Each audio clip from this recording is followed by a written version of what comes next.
always said that travel broadens the mind.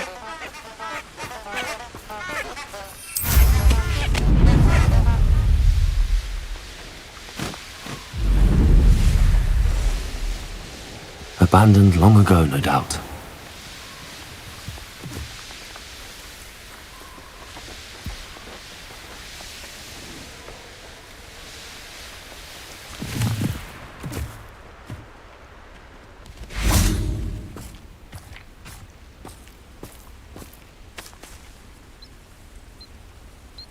Are you ready to put an end to Harlow?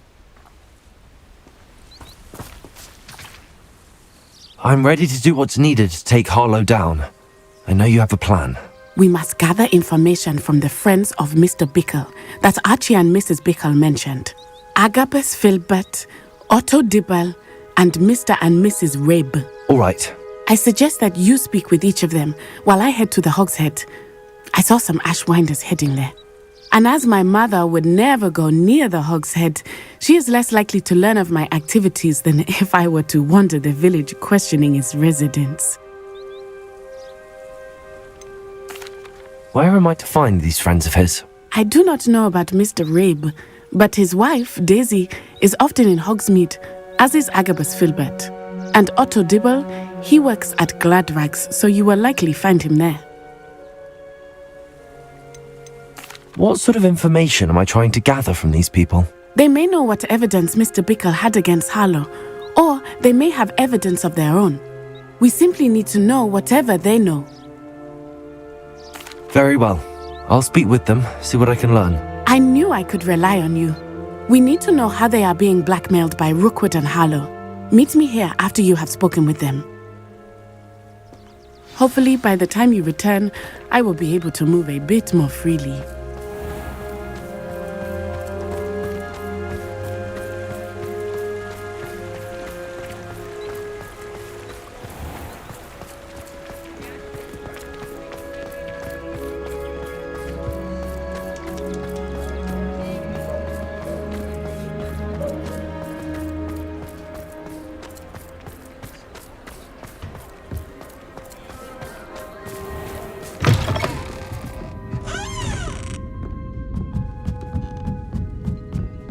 Mrs. Rabe should be nearby.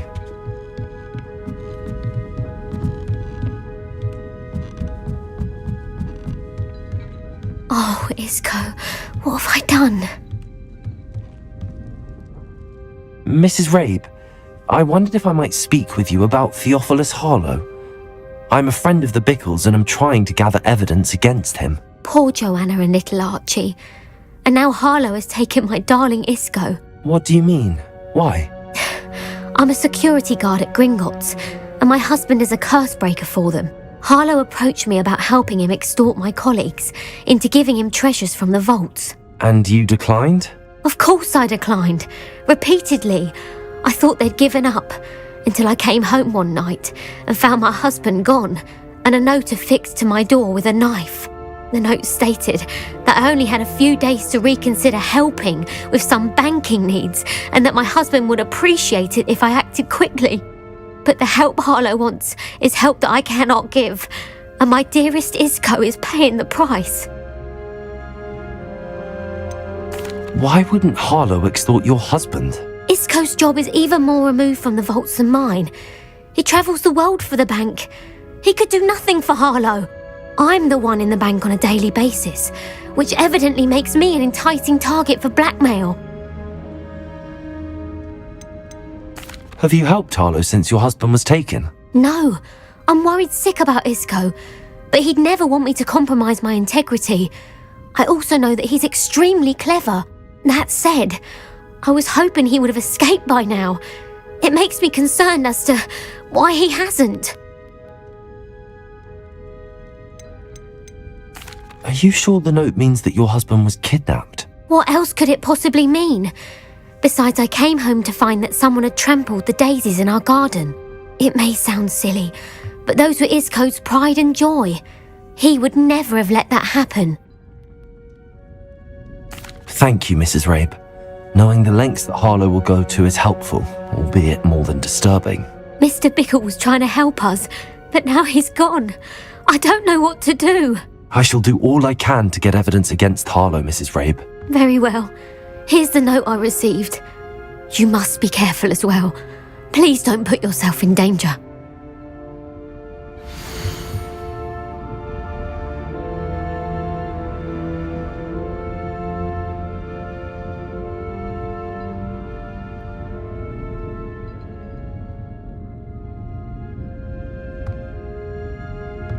Some evidence worth hanging on to.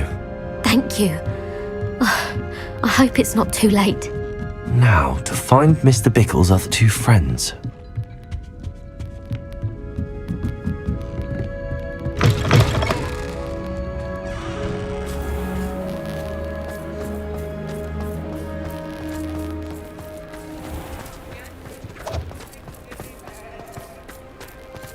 Otto Dibble works at Gladrags. I should check there.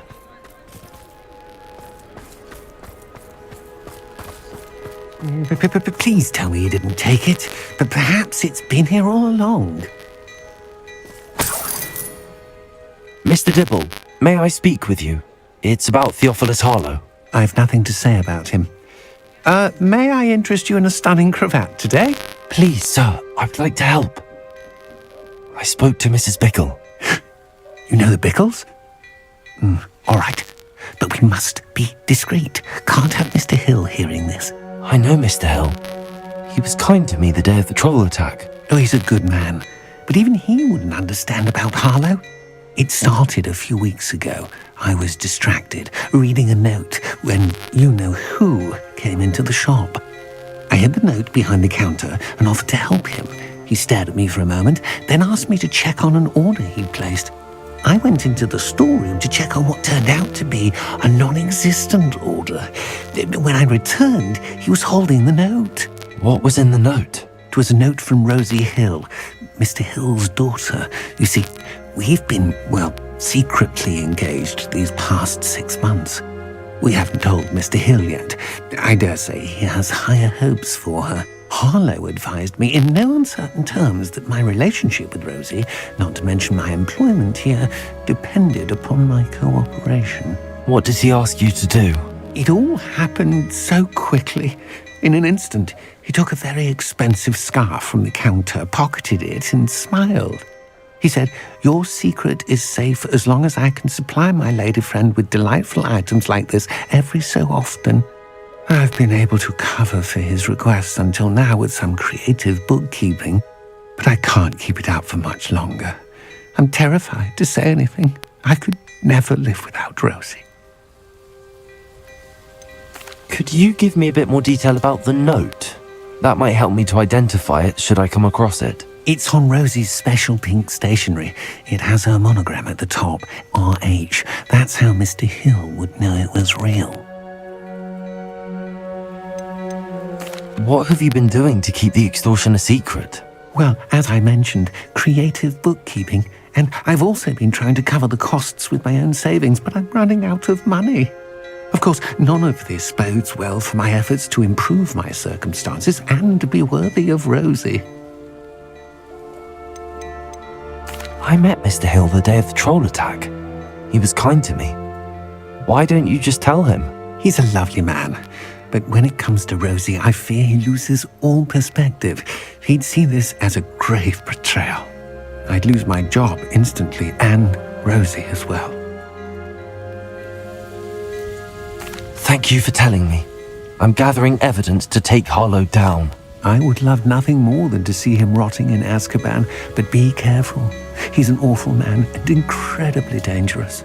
As for Rosie's letter, should you happen upon it, I have committed it to memory. You may destroy it immediately. Understood. Now hurry off before Mr. Hill returns. Revelio! We're on the right track. Now to find the last of Mr. Bickle's friends.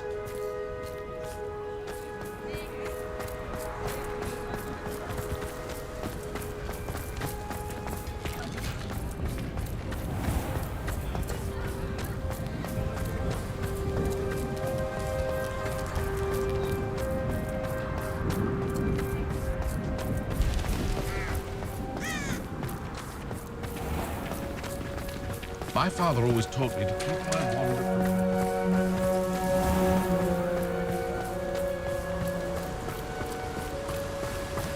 open. Agabus Filbert must be around here somewhere. Hello there. Excuse me, Mr. Filbert. I wondered if I might speak with you about your dealings with Theophilus Harlow. I hope to ease Mrs. Bickle's mind by gathering evidence against him. Tragic what happened to Bickle. He wanted me to speak out against Harlow for an act of violence committed against me. But I feared Harlow's retaliation, and so I refused.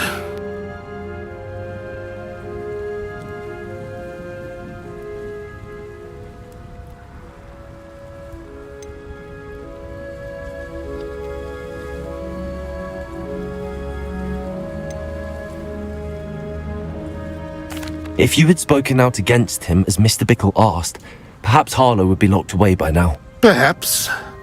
But perhaps I would have suffered a similar fate. You said that Harlow committed an act of violence against you. Could you tell me what happened? Before my extraordinary wife, Dulcibella, passed away, she had just completed a small book of poetry. As a surprise for her birthday, one she never had the chance to celebrate, I had the book beautifully bound and plated in gold. One day, Harlow came calling to punish me for having spoken out against the Neanderthals that comprise Rookwood's lot. Before I knew it, I'd been petrified, and Harlow was rifling through my home. He found the book of poetry, with its exquisite gold plating. I watched helplessly, lying there in my entranceway as he walked away with the book, laughing as he went.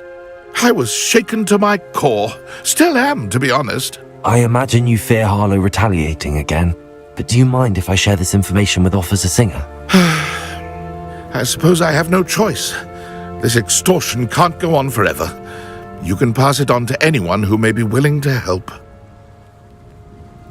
Harlow does not like people talking, as you already know. I've spoken with Mr. Bickle's friends. Now to find Natty.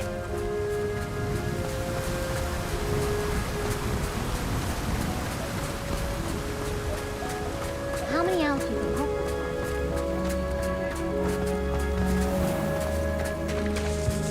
Nothing warms a body like incendio. That's what my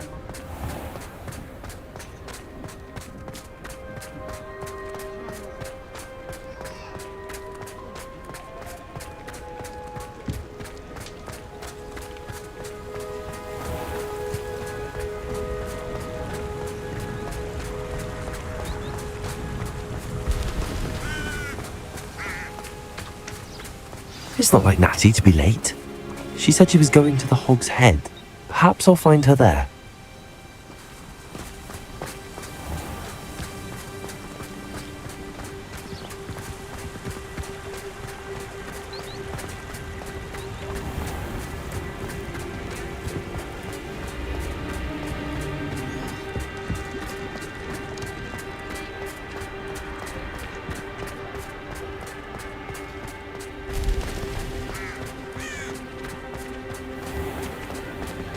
If you work all day with your Let's say, something. Natty must be around here somewhere.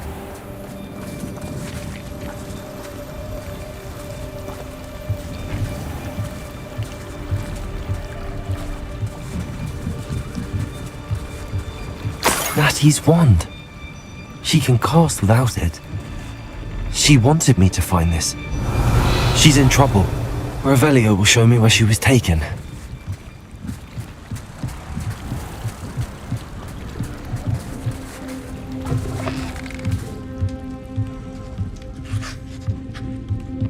Nosy little students get what's coming to them. Revelio!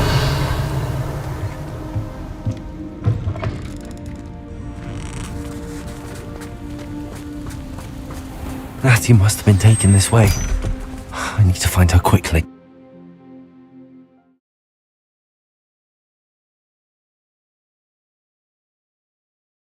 The footprints led to this room.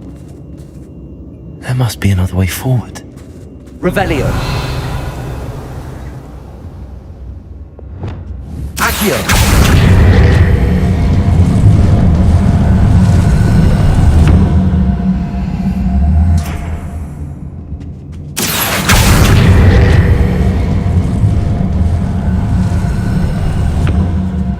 hidden door. Attie must have been taken this way. I need to find her quickly. Revelio.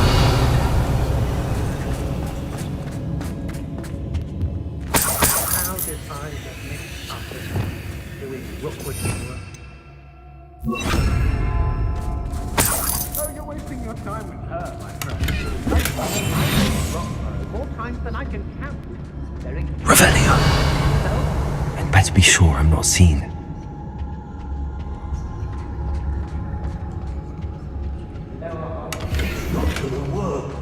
Using that girl as bait.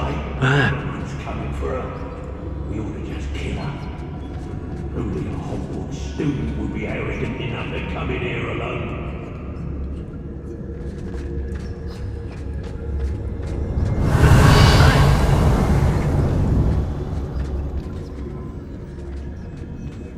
They don't seem to care for me, obviously.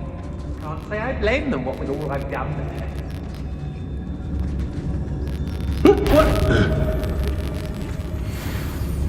Revelio. Let's finish this job and be done with it. Brave? I'd say we know who to leave at home minding the oven. We may be working with the goblins for now, but soon they'll be answering to us.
Rookwood's work for him. He can fight his own battles.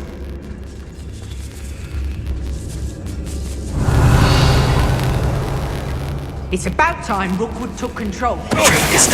Ranrock? Yes, there've been Revelio. but I can't complain. If I'm to think on it, we've seen far worse. Girl's been nothing but trouble. About time to lock her up. Revelio Totalis.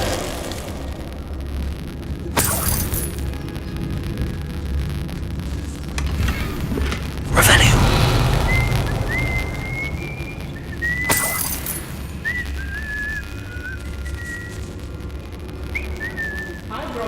Be on the lookout for the girl's friend, if they're daft enough to try to come through here. Everyone in our hospital shouts when they see me coming, and rightfully so. I've had enough of Felcroft. Hope I never have to see it again. Do you remember the first life you took? Can't say I do. What a bit of a flare at this point.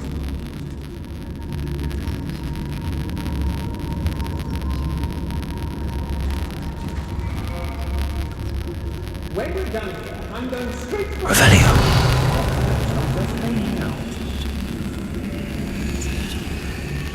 Hey! My loyalty's to Rookwood and no one else. Has your brain been infested with bunnies? Am I being right?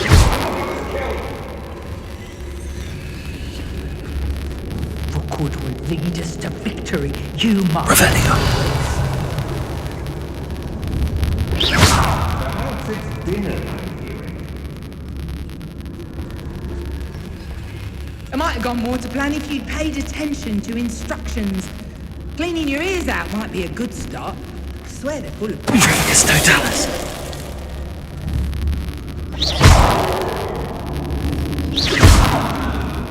Felcroft was extraordinary. Does no one put up a good fight anymore?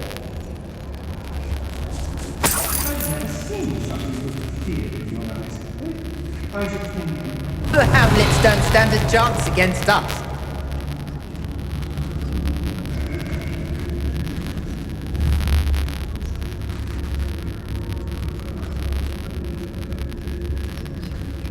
Brockborough's always a treasure trove. Never failed to fill the sacks. Well, that's me, of course. Revelio.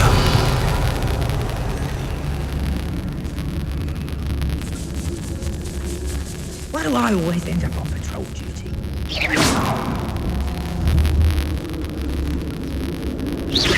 Is that you, Roylance? Revelio. I don't want to work with goblins. Not now, not ever. Rookwood's gone mad. Revelio.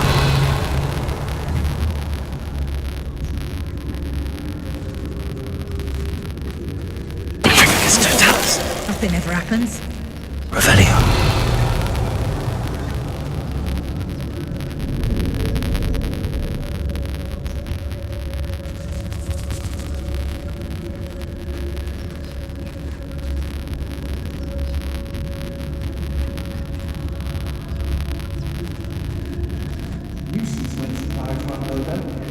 Makes me nervous when our stocks aren't brimming.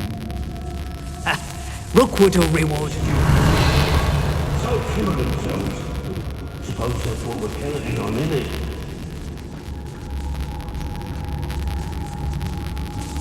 I met them at Hogsmeade later. They're at some trouble. They need to be reminded that we're still running. Oi, oi, oi!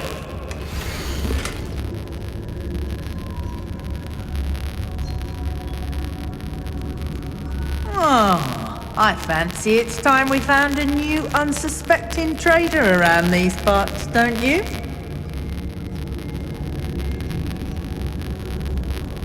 Concentrate.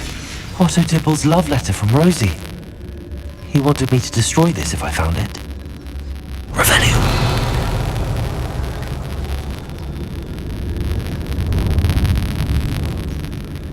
It's about time Rookwood took control.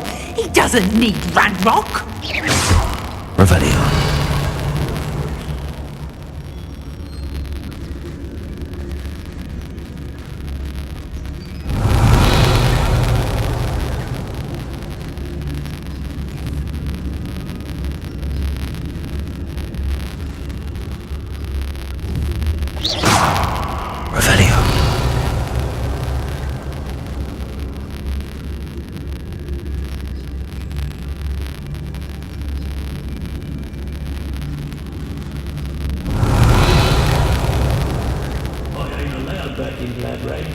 on account of my light fingers. I'd remember my father speak of these times. Seems now they're upon me.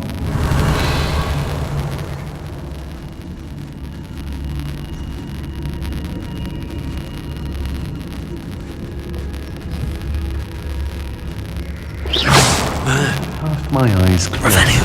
Best to be sure.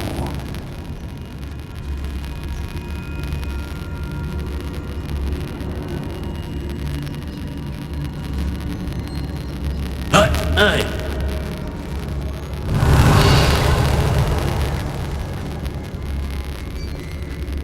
I could use a file with this right. Something not right.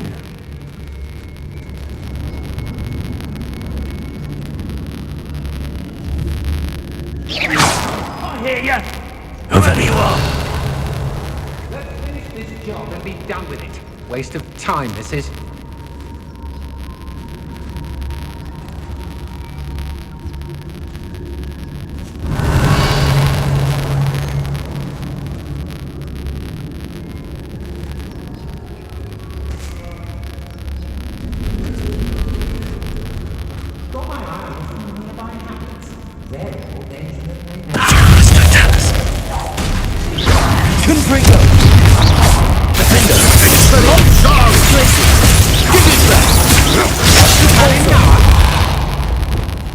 Rise and Expelliarmus! You're going to regret that!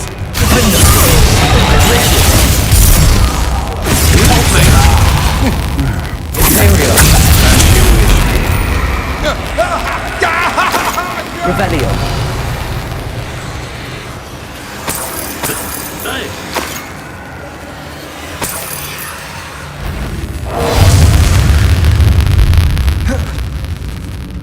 Trafficus totalis.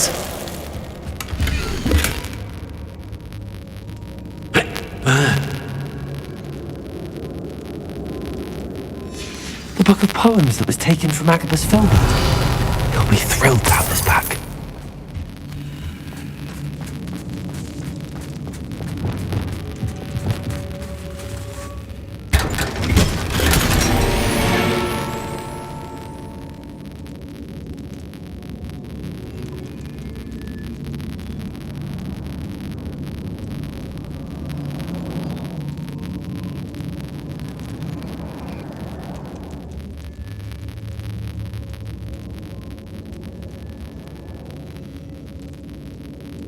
Hey!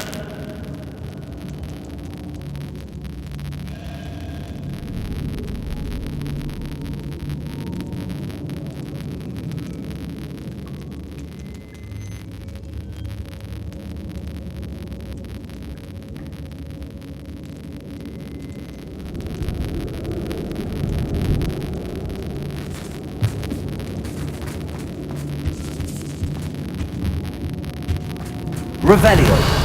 Lumos. Accio. Levioso. Wingardium Leviosa.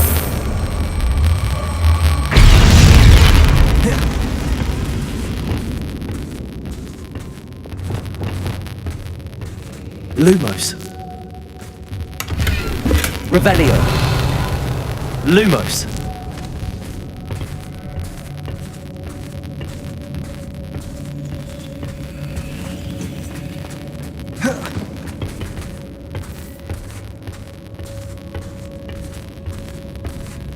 Revelio.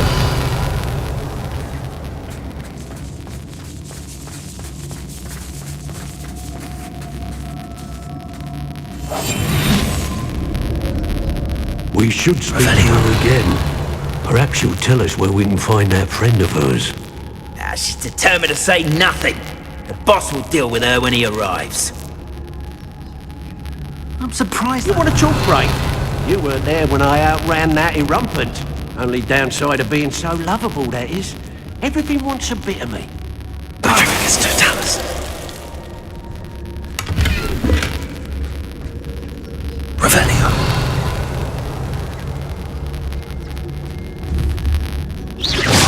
What was that sound?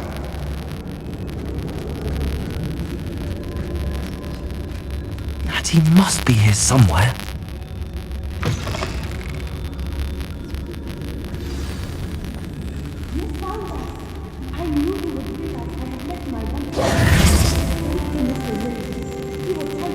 Revelio. I don't trust Ranrock, I'll tell you that. He'll turn on us. Hello, Hamor.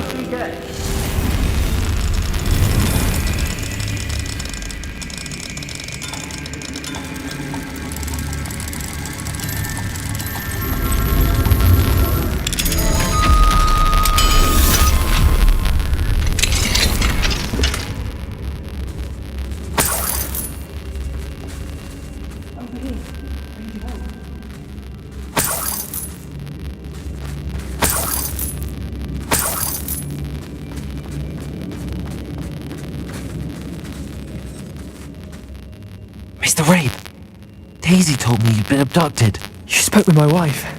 How is she? Worried about you. Are you alright? I am alright. Thank you for coming. These locks are cursed, and there's an anti-apparition jinx on the cells. Even Natty's skill with wandless magic cannot free us. I need you to find my wand. Mr. Rabe, I found your wand. Well done. I knew it was nearby. Now, you best stand back. One never knows how a curse will react to being broken.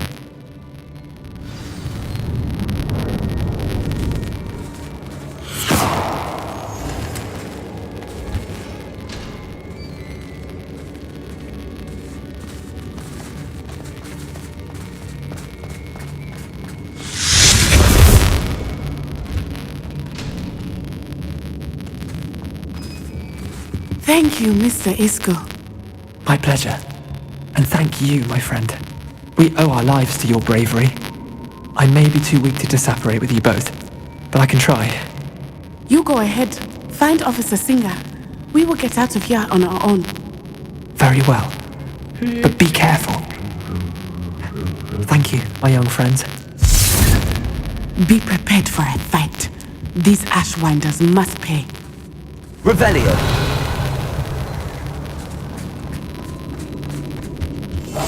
I understand. Furious Totalis.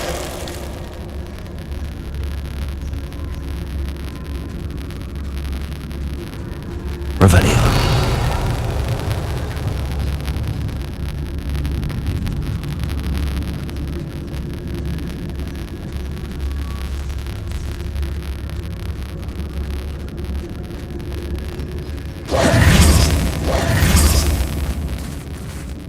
Lumos. Lumos.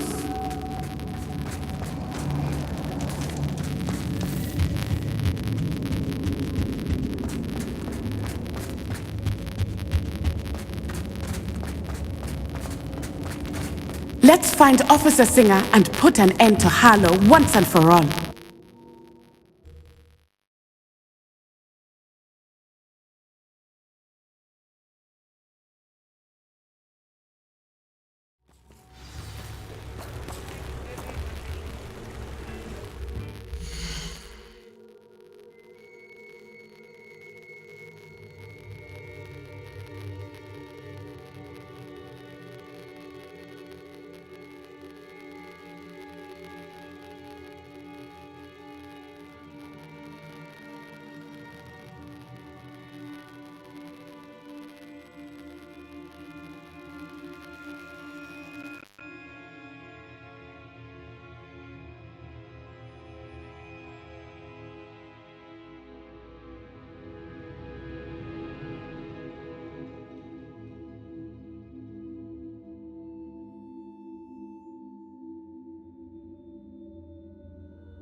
Natsai Onai. I should have known. And you, the troll dispatcher. Oh, thank goodness the two of you are safe. Isco Rabe told me a couple of students had rescued him. Should have known it was you two. Is Mr. Rabe all right? He is. I sent him home to his wife. Miss Onai, your mother will not be pleased to learn that you're still risking your safety pursuing these dangerous men. Actually, Officer Singer, Natty and I learned of several Hogsmeade residents who've had their lives threatened by the Ashwinders. In addition to abducting Mr. Rabe to blackmail his wife and Natty, Rookwood and Harlow have also extorted Agabus Filbert and Otto Dibble. I will look into all of that. As for the two of you, I appreciate what you're trying to do, but you are taking great risk. Next time, please let the authorities handle the Ashwinders.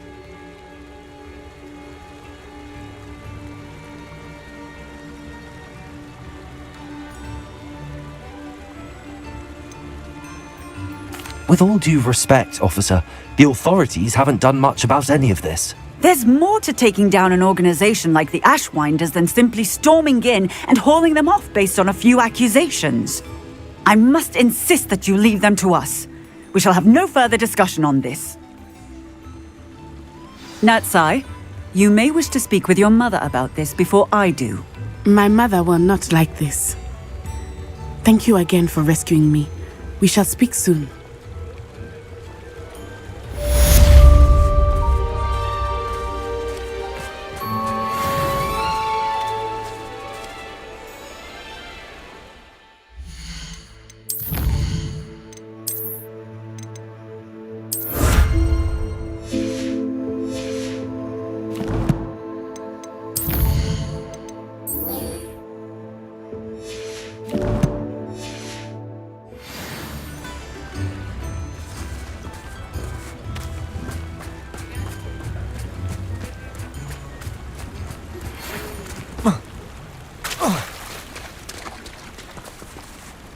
The Ashwinders have ceased pestering me.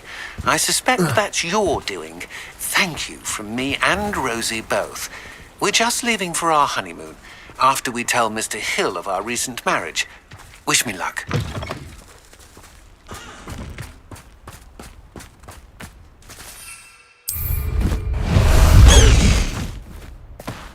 Away, Highwing! Away!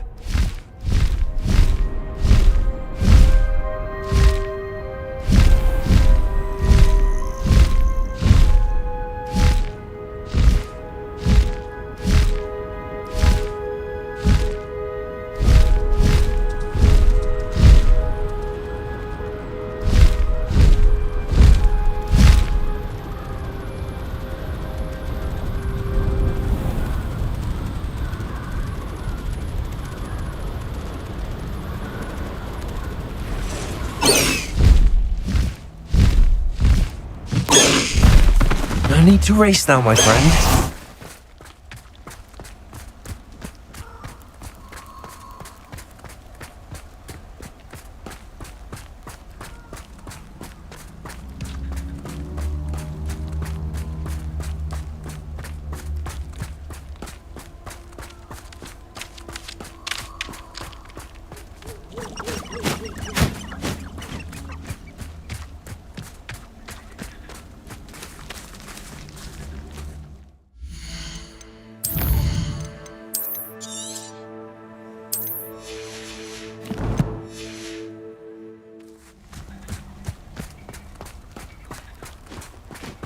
I can do this. I can do this. They will want to help. Is this where we're meeting the Centaurs? Well, they don't exactly know we're coming, so it's less of a meeting and more of a surprise, I suppose.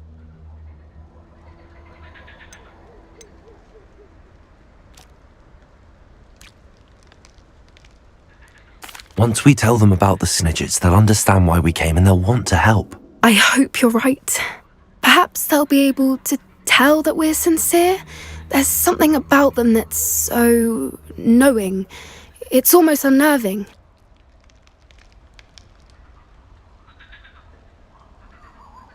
I suppose they are known for having an air of omniscience. That's exactly the right word.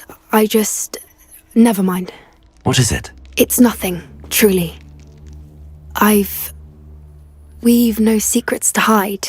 Speaking of secrets, I do want to tell you why Victor Rookwood's after me.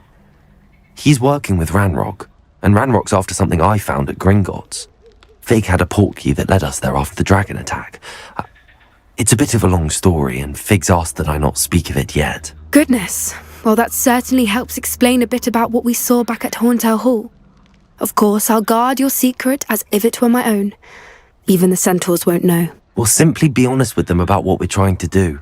They'll have to help us, won't they? Yes, of course. You're absolutely right. We'll meet with them, tell them about the Snidgets, and I'm sure it'll all be fun.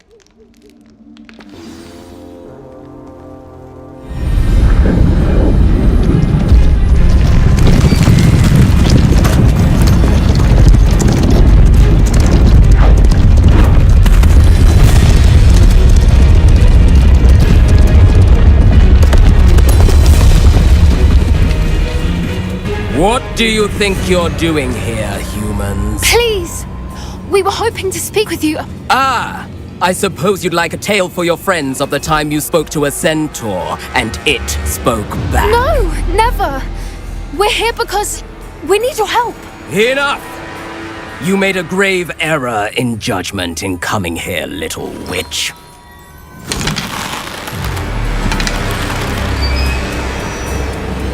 Leave them be, Alec. We do not harm the young.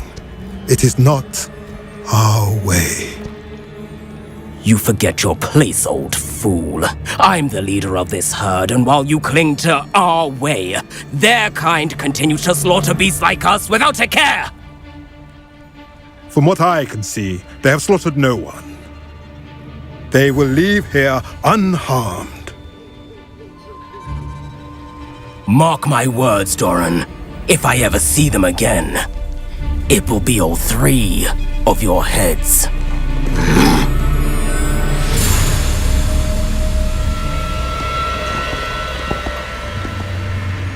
Foolish children. Do you know what happens to wizards who wander here? Now, follow me before Golden Snidgets are still alive, and the poachers are after them. They know that the key to finding them lies in the moonlight, but they don't know what that means, yet. Please, help us find the Snidgets before the poachers do. Could it be?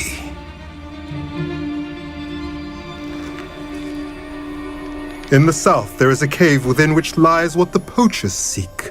A moonstone. Retrieve it and place it in the henge in the forest. I, on the other hand, must go speak with the herd. Find me after you have done this.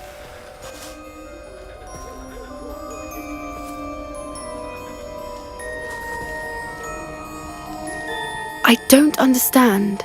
So the moonlight mentioned in the journal doesn't refer to actual moonlight, but to a moonstone. What do moonstones have to do with Snidgets? And why was he so certain about where we could find one? Isn't Moonstone all around us? Why retrieve one from a cave? Knowing centaurs, I suspect he's referring to a specific moonstone. We'll likely know it when we see it.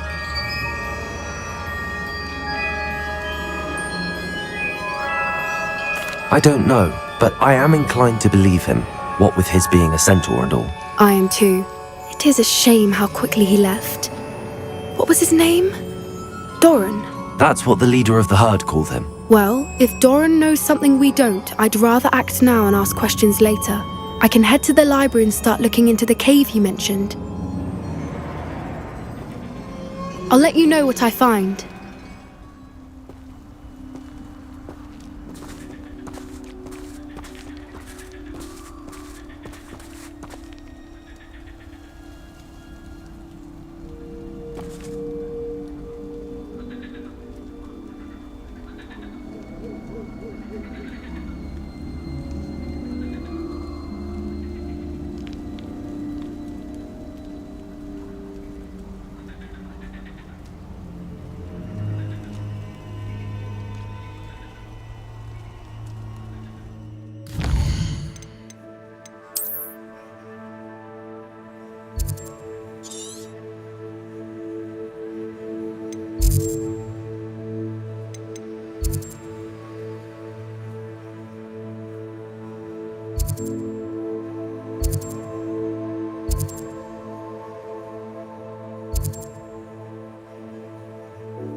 Dick thinks you should be proud of all the potions you've brewed.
You are the talk of the school since you saved Mr. Rabe and I from the Ashwinders. We have come so far.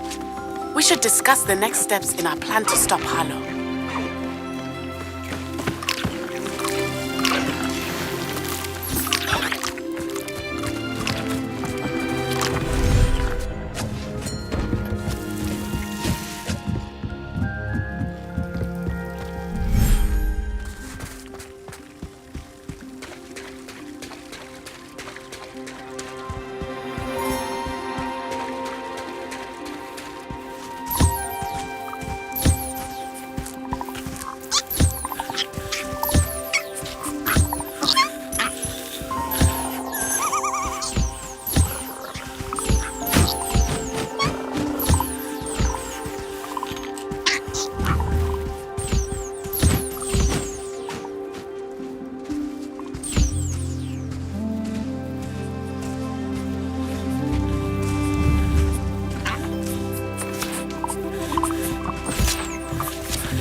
It is wonderful to see you back here.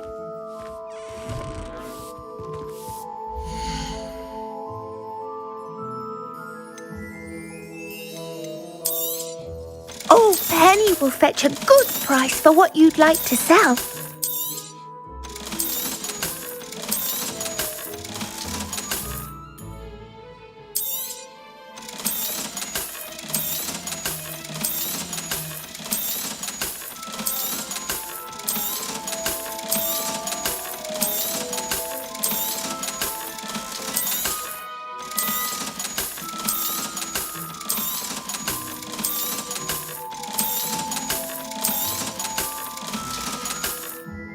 Penny wishes you safe and wondrous travels.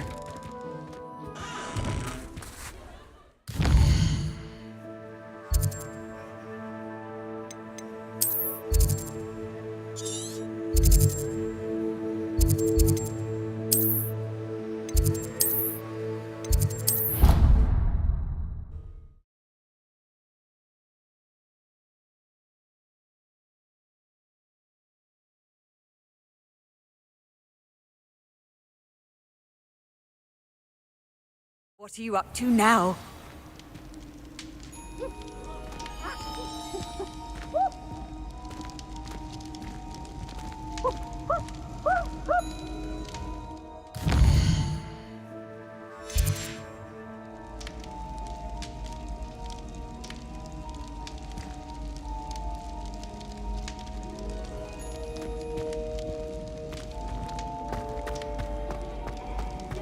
I have been meaning to speak with you.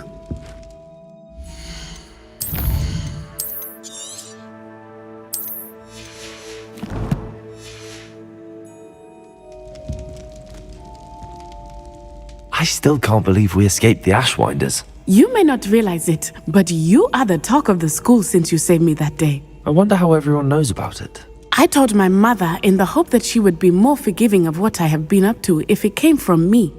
She likely told other professors, and news travels quickly. Unfortunately, she might, in fact, have been even less forgiving than I'd hoped.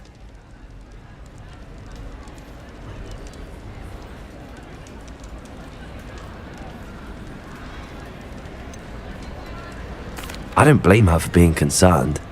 We have been involved in some dangerous activities. As the Ashwinders were locking me up and threatening my life, it did occur to me that my mother may have been right. Has Officer Singer done anything with the evidence we provided? She has not. Harlow is as strong as ever. Someone needs to stop him, whether it is us or Officer Singer. If someone had stopped the monsters like him in Matabeleland, my father would be alive today. What exactly happened to your father? It was a beautiful day.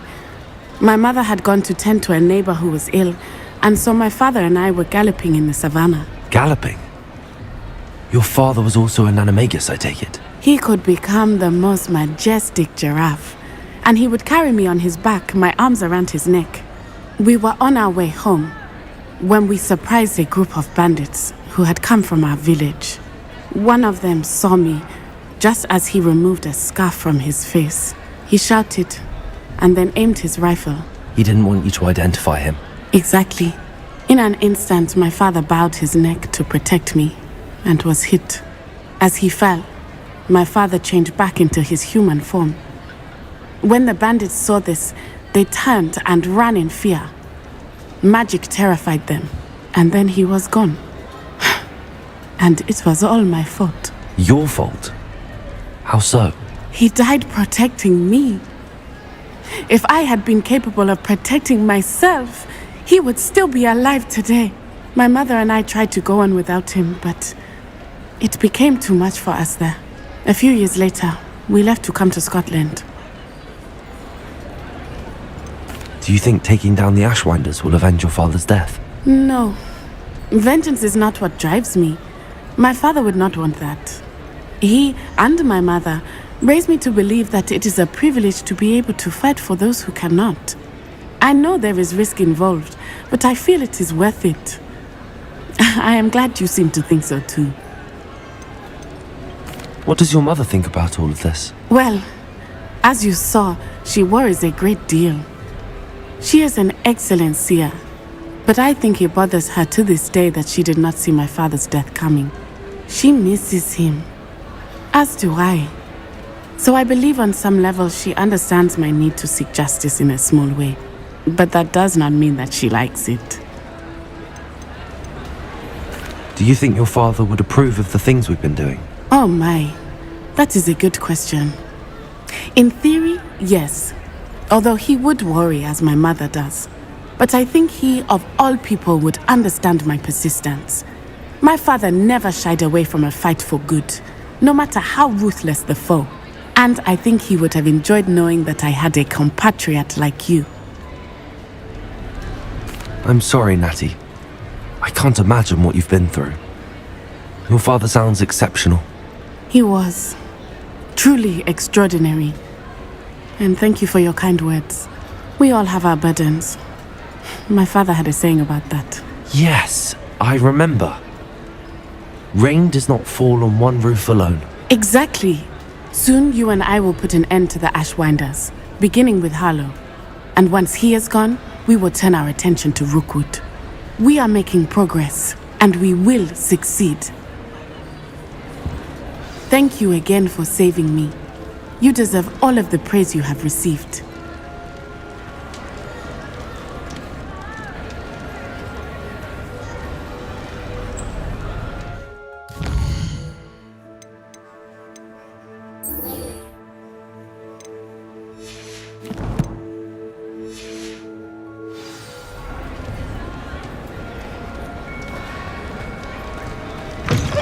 Special knack!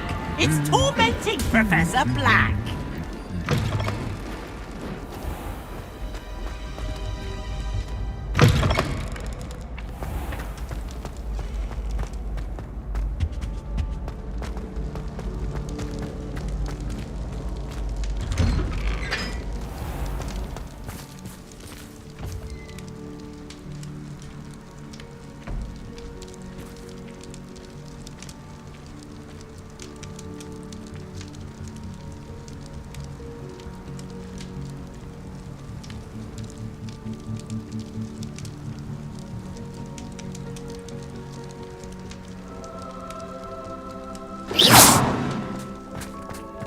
Professor Sharp terrifies me.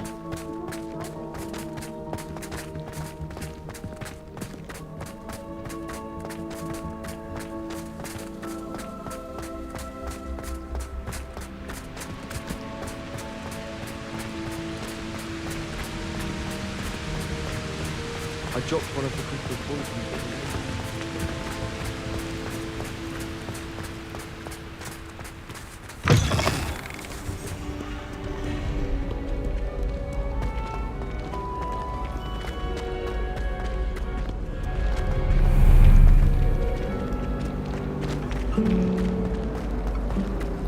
The Chudley cannons are going to be unbeatable.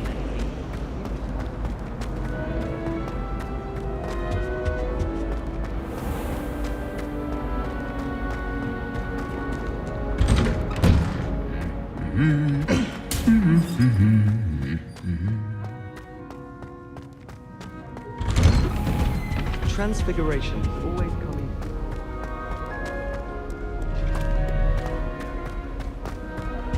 A meet to car is already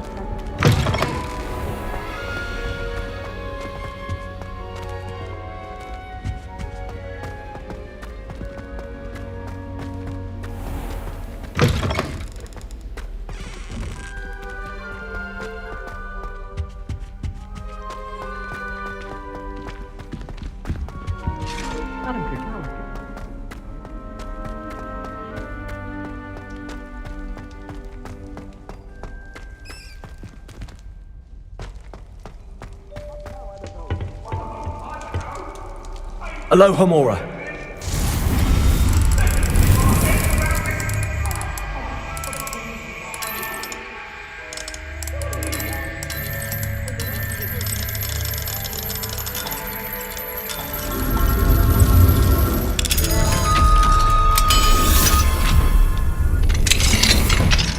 What do we have here?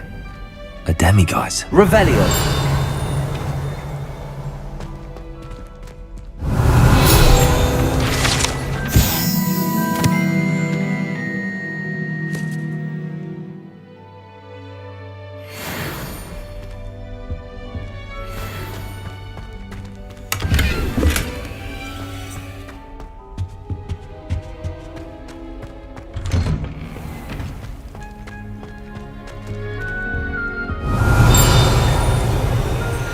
Aloha Mora.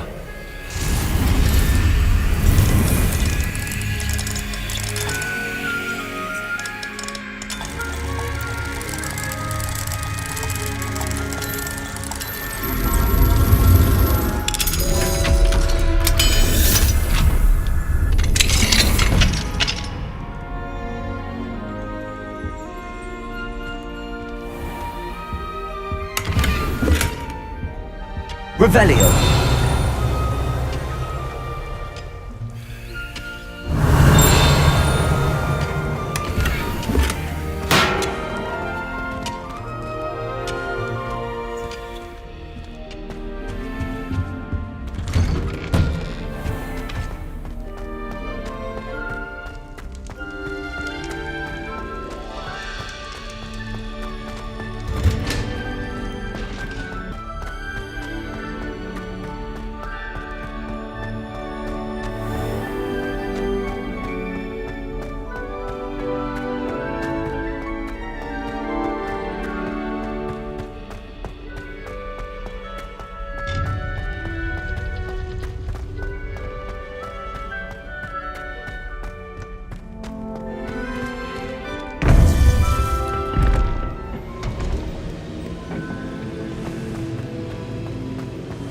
Welcome back.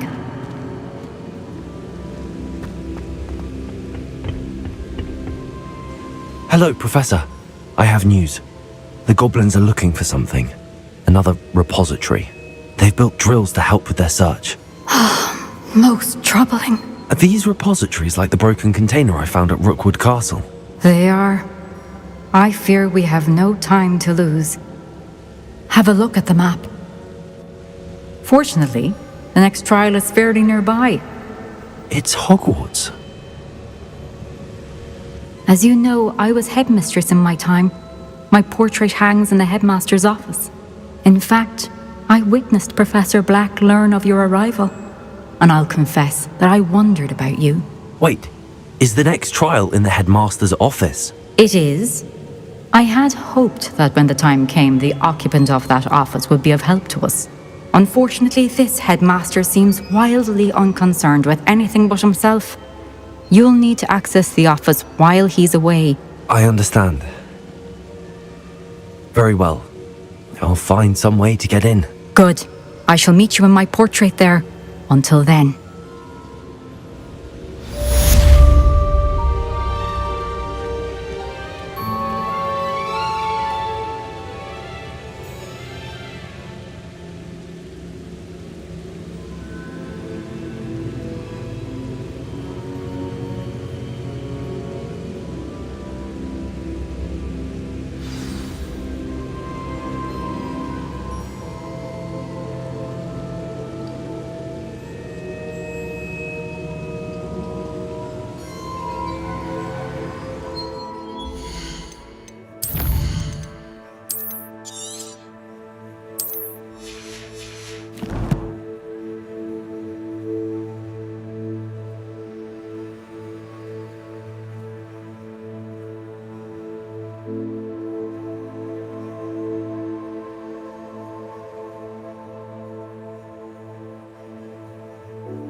He said it was a creature-induced injury, but I don't think so.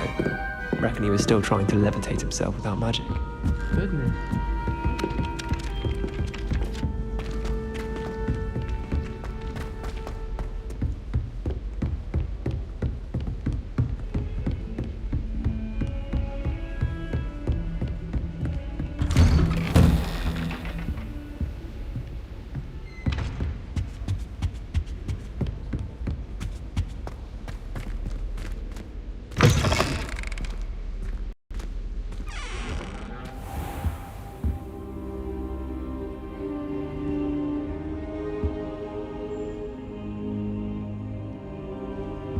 Now here's Professor Fig. The keepers have shown me where the next trial is. Has something changed? Lodgok and I have learned that the goblins are searching for another repository, like the one we saw at Rookwood Castle. And I discovered that they're building massive drills to help in their search. Professor Fitzgerald seemed very concerned. I see. Ranrock clearly knows even more than we suspected. And sir, there's something else. Lodgok knew Miriam. He knew Miriam? They encountered each other at Rookwood Castle. She was doing research. That's where she found the container with the portkey. He liked her so much that he let her leave with it, despite orders from Ranrock. I don't know what to say. She could win over almost anyone. I want to hear more of this. And, in fact, I'd like to speak with Lodgok directly. But we've no time now. Where is the next trial? Believe it or not, it's in the headmaster's office. Incredible. All right. You'll need the password to get past the stone gargoyle. The headmaster's house elf will know it. I've actually met Scrope, but I'm not sure he'll tell me. He's rather devoted to the Black family. He is. So you'll need a disguise. I have just the thing. A polyjuice potion. You'll look and sound like Professor Black. Wait, doesn't polyjuice potion require a bit of the person you want to change into? And take ages to brew? It does. So how do you already have polyjuice potion to change into Professor Black? One never knows when such a thing may come in handy. Let's just say I felt the need to be prepared for anything after my fruitless trip to the ministry on his behalf. Now, time is of the essence. Drink up and I shall explain more.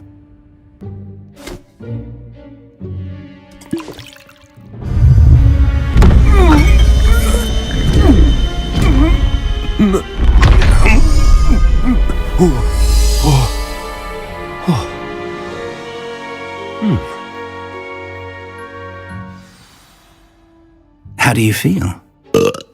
Incredible. I won't forget that taste anytime soon. How do I sound? Convincing. I've taken the liberty of transfiguring your robes.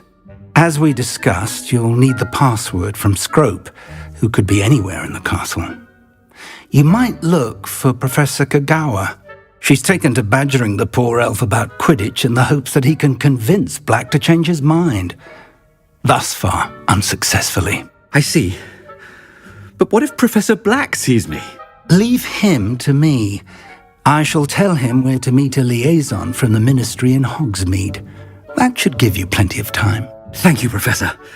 I suppose we'll meet again in the map chamber. It's rather strange to hear gratitude coming from Professor Black. I'll see you there. Now to find the headmaster's house elf.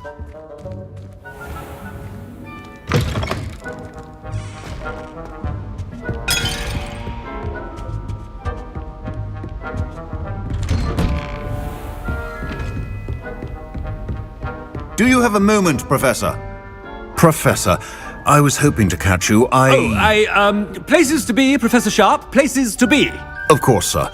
Only, you'd asked me about a particular potion, and I did? I did, yes. Well, spit it out, Sharp. I don't have all day. Probably best not to discuss it here, sir.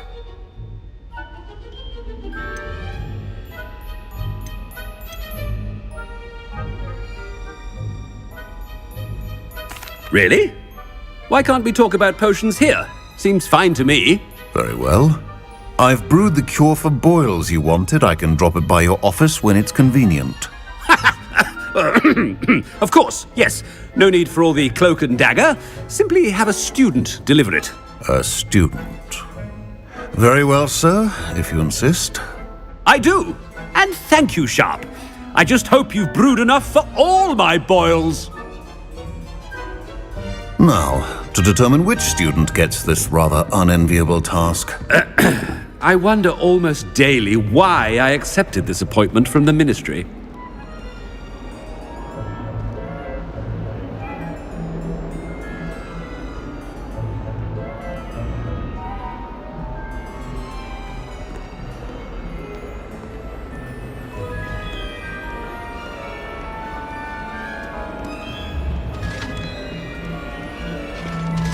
What could the headmaster want? Gareth!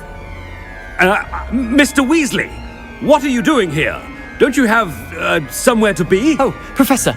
Yes, of course! All sorts of places I'd rather be right now. Do you need something from me? I'm looking for my house elf. Surely you've seen him? Ah, the little one-eared fellow. I saw him heading to the Great Hall moments ago. Muttering on about your, sterling graces, sir. I am watching you, Mr. Weasley. Mr. Redding, who owns Honeydukes, tells me some of his billywig stings recently went missing. Prime potion ingredient. And I know you fancy yourself a skilled potioneer. What?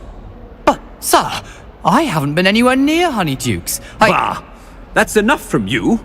Just know that I have eyes and ears everywhere. On your way, Mr. Weasley.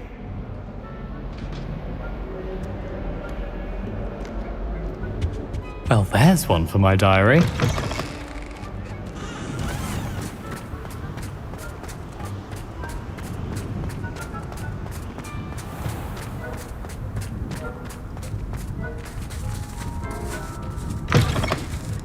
You call that a shine on those boots? Do better!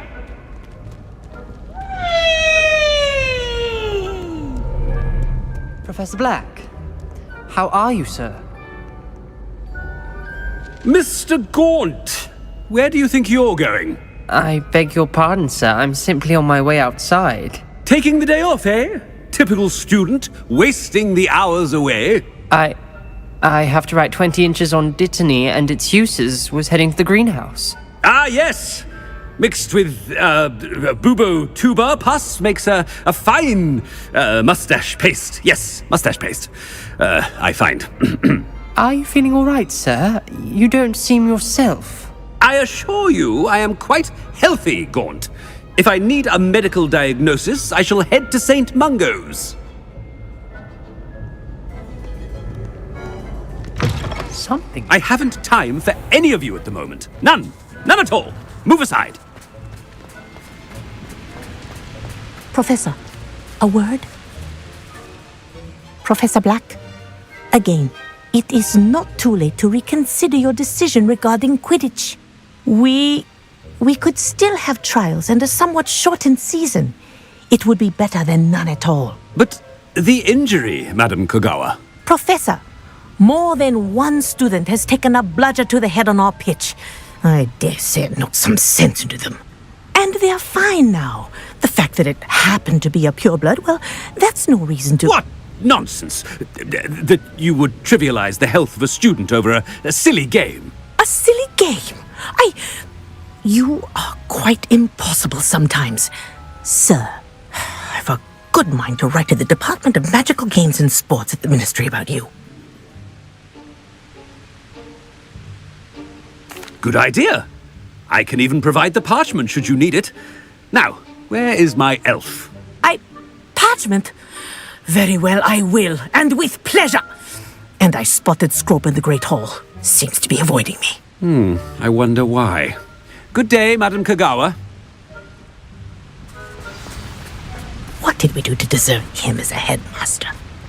If you must speak with me, consult my secretaries or what have you.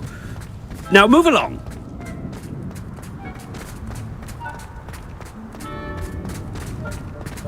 Oh no, it's the headmaster and he's coming this way. Miss Broom, a word. Oh, Professor, this is an interesting surprise. It's Bloom, by the way. Remind me of your area of affinity, Broom. OWLs are swift approaching. Charms, sir. Non-verbal spells. Might work on one that makes me disappear. Well, keep at it, Broom. And before you know it, you'll be as invisible as that new fifth year seems to be. They're not invisible, sir. I've seen them near the library. In fact, they help me with my, heavy books. Speaking of invisible, where's my blasted house elf? Something seems a little off with the headmaster. Nice to see Hogsmeade's no longer.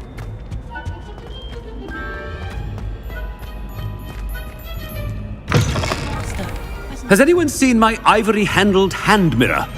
Of course you haven't. Professor, I need to speak to you. Hello, Professor Black. Ah, Professor Weasley.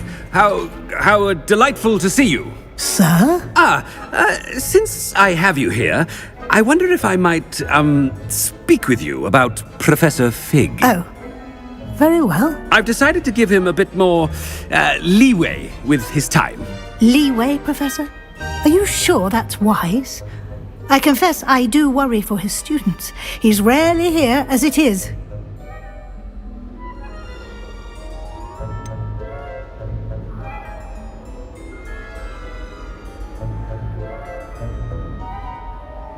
I realize that, and I'd like to keep it that way. I see. But, sir, if I may, I am wary of how much time the new fifth year seems to be spending away from the castle, supposedly on Professor Fig's behalf. I've heard unsettling rumours of their escapades. Everything from sneaking into the Forbidden Forest to confronting Ranrock's loyalists and Rookwood's lot. What? Goodness. You cannot believe everything you hear, Professor. No, you cannot. I mean, I shall keep an eye on Fig. You simply keep doing the wonderful job that you're doing. Simply wonderful. Thank you. But I'm happy to look into... Good. That'll be all, Weasley. I mean, Professor Weasley. Good day. A wonderful job. Leeway for Professor Fig. I shall never understand. That ought to give Professor Fig some breathing room.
Scope's as hard a worker as any herself.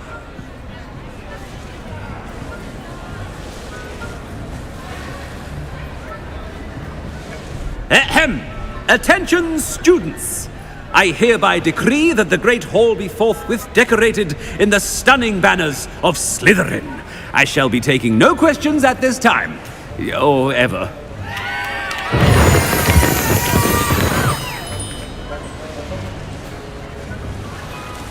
Scrope!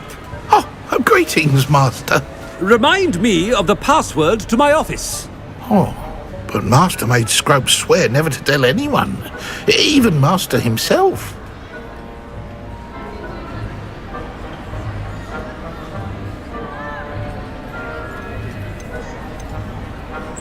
How dare you question me?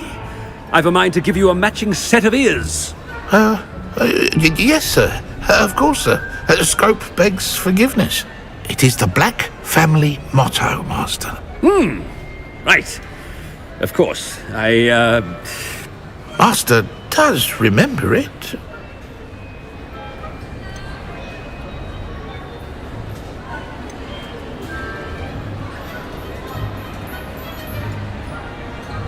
It's pure bloods forever, isn't it?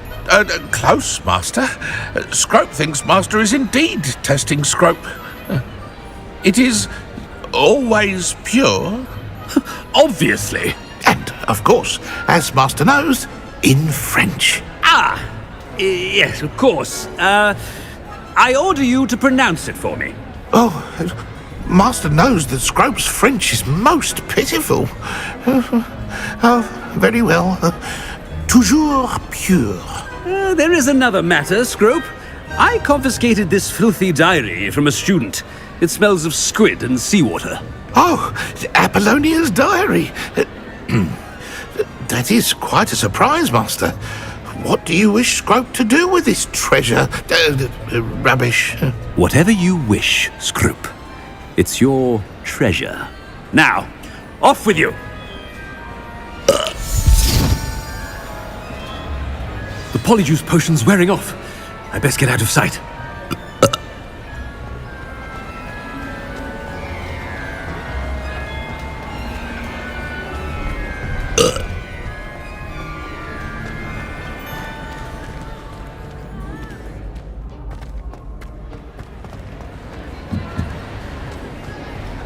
Made it just in time. It's wearing off. Fig was right. I can't believe it worked. Now to speak the password to the gargoyle.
Revelio.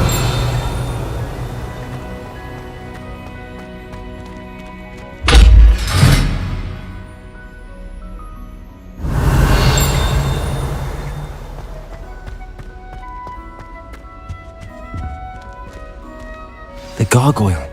That's where I need to speak the password.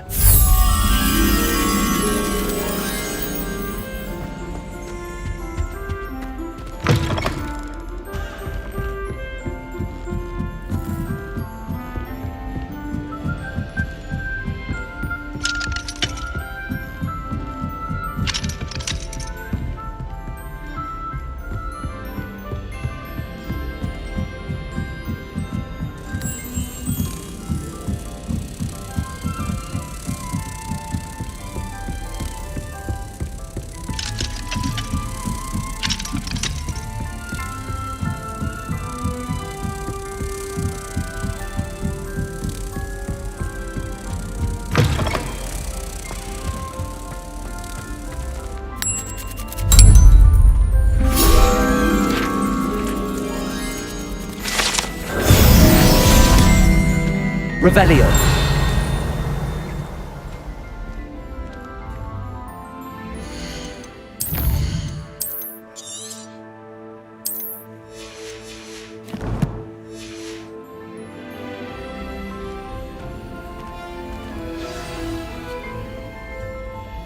Toujours pure.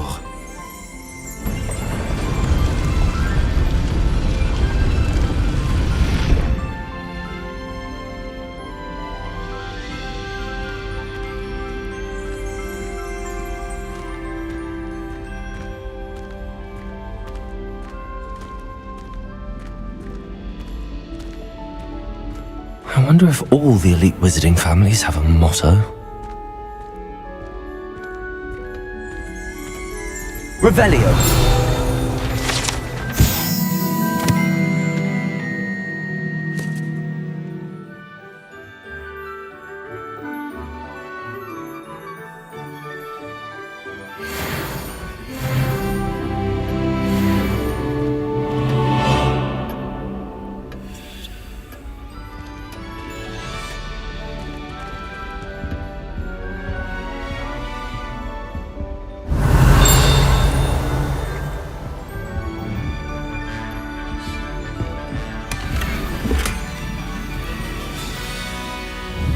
Revelio.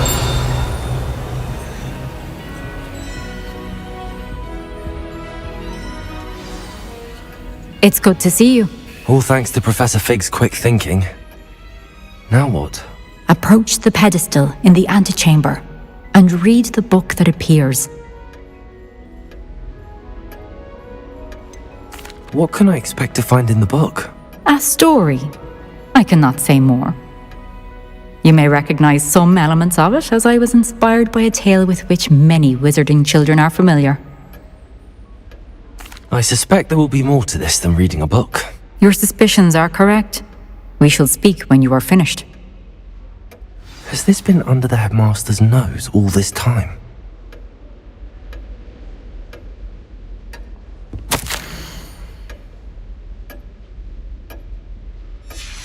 Revelio.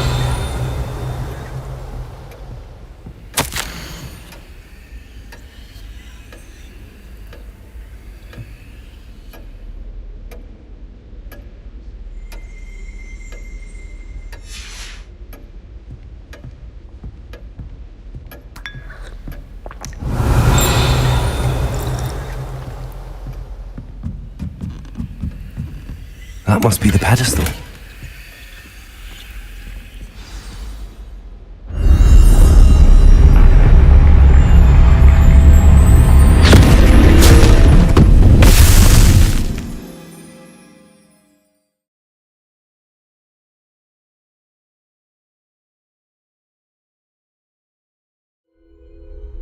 Where am I?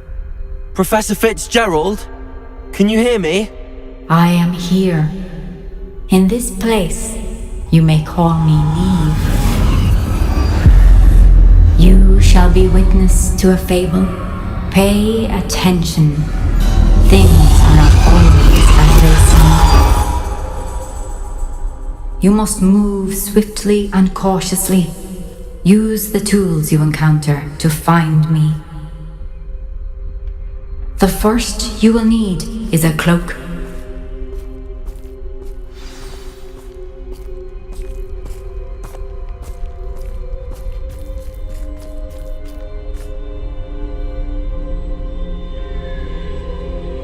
In this place, as in life, death takes many forms.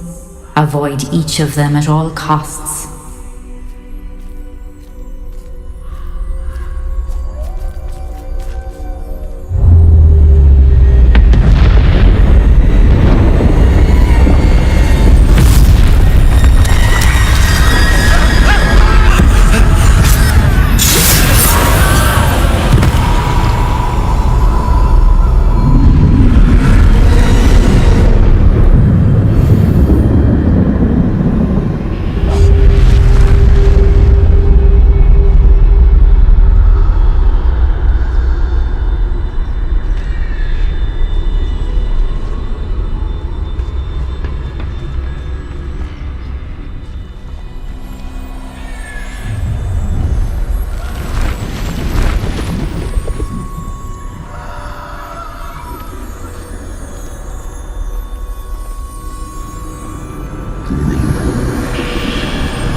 I should have run when I could. I'd be free by now.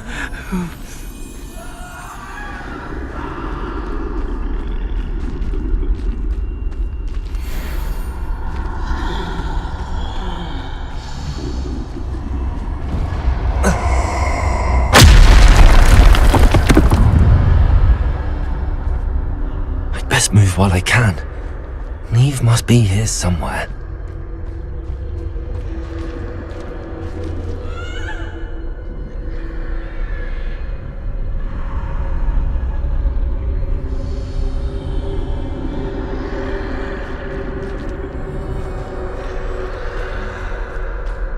I need to time this just right.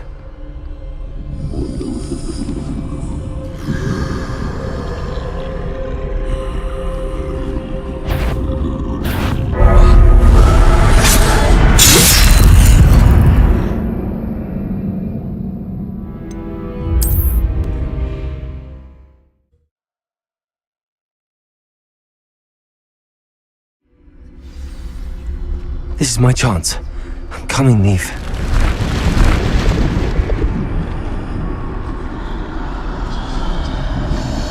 I need to time this just right.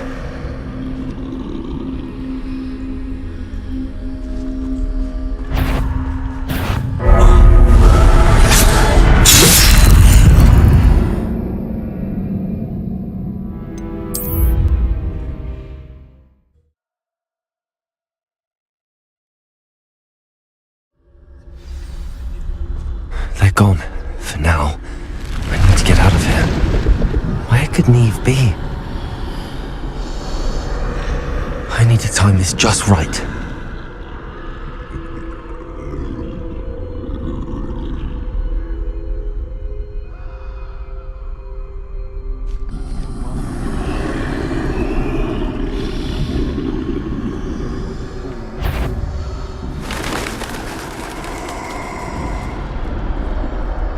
I see.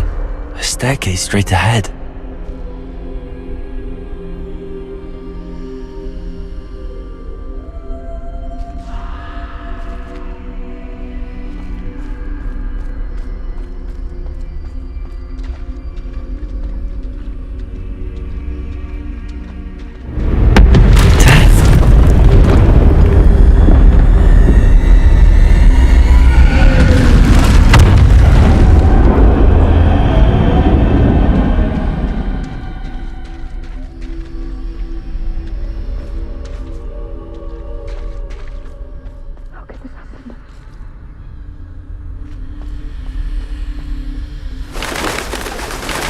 Ladder. Perhaps they won't be able to find me if I go up there.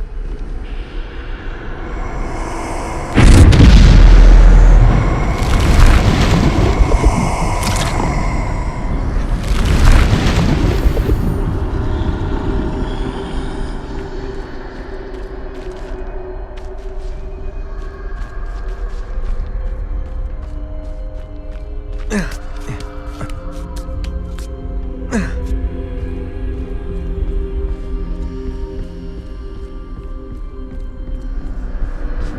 best move while I can. Neve must be here somewhere.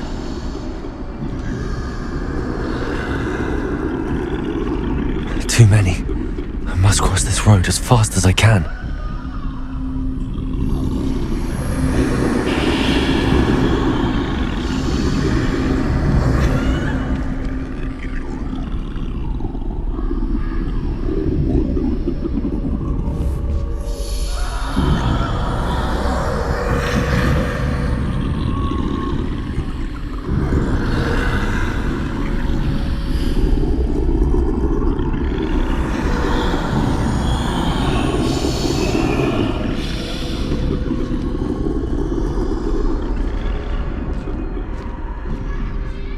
That's where I need to go, but I need to find a way past them.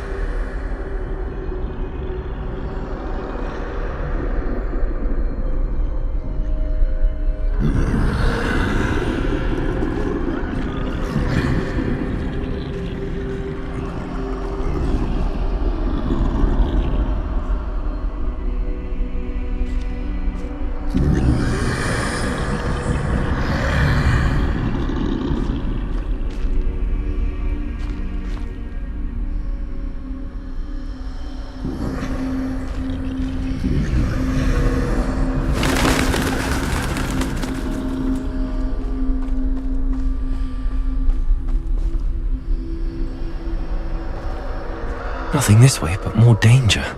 Must be another way to find you. I need to turn back. There's no getting past them that way.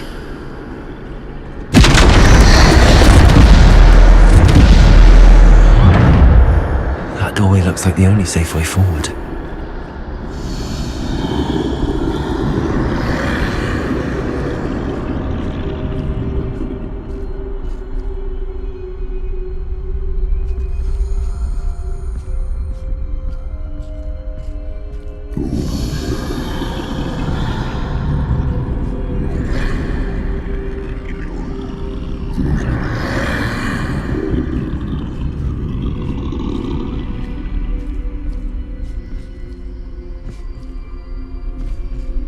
Now's my chance.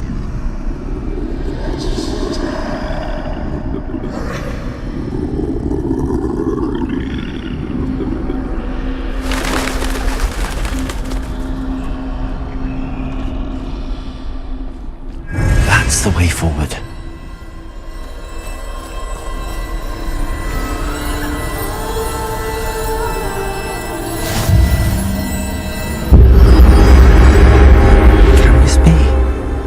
I think I'm invisible.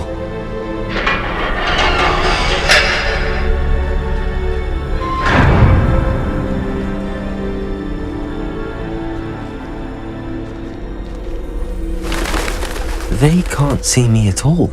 I can get closer to them.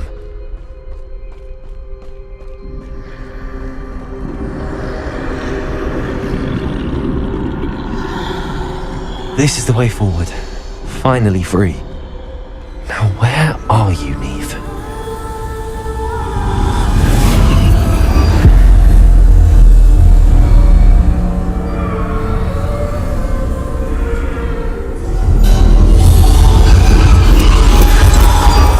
You have outrun death thus far, but have yet to find me. Keep searching, but this time you will be unable to hide. Wield the wand you see before you. Do not squander its extraordinary power.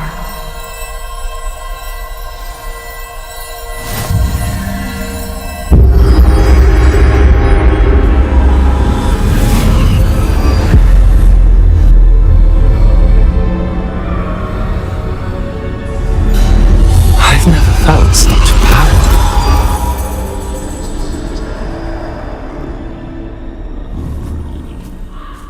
Bombarder!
Bombarder!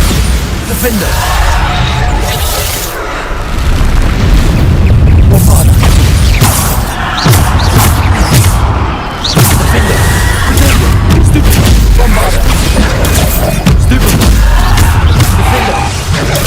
Stupid! Bombarder!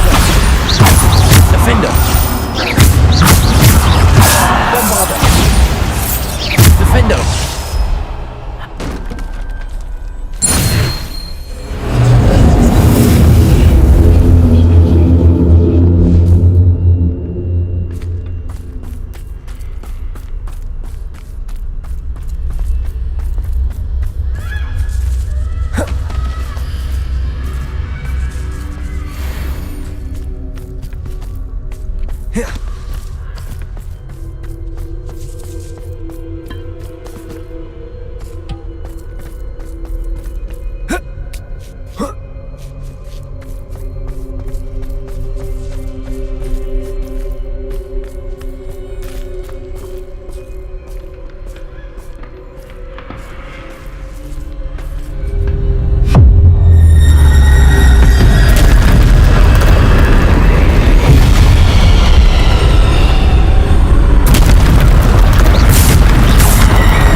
Bombarder!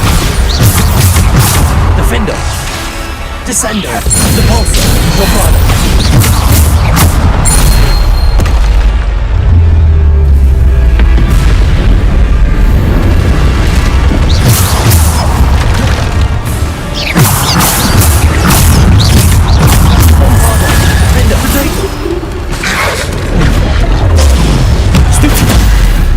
Bombarder!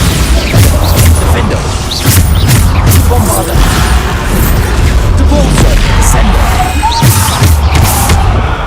Depulsor! Stupid! Bombarder! Defender! Descender! Depulsor! Bombarder! Dagger! Stupid! Bombarder! Stupid! Defender! Depulsor! Descender! Bombarder! Defender! Descender! Depulsor! Bombarder! Defender! Depulsor!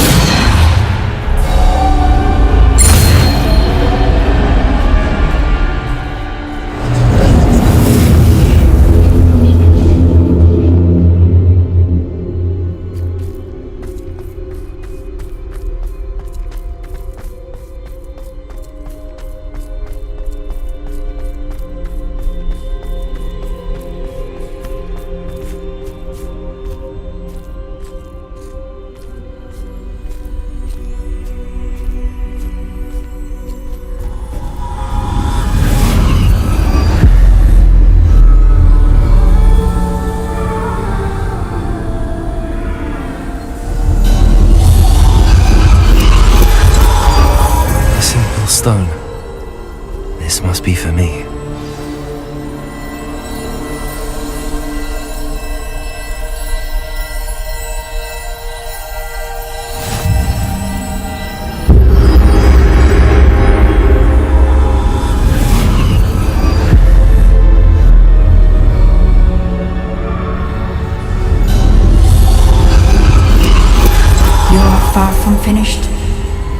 through the mourners ahead. Nothing is what it seems.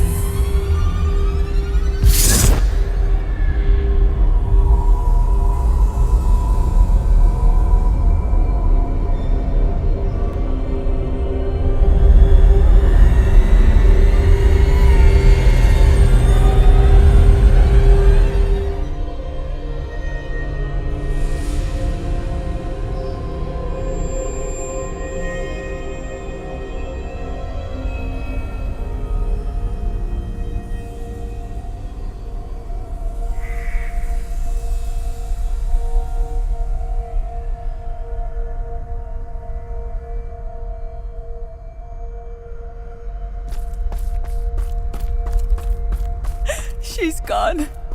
Neve. Dear, sweet Neve. Dead. Neve. Why? May her memory be a treasure to us forever.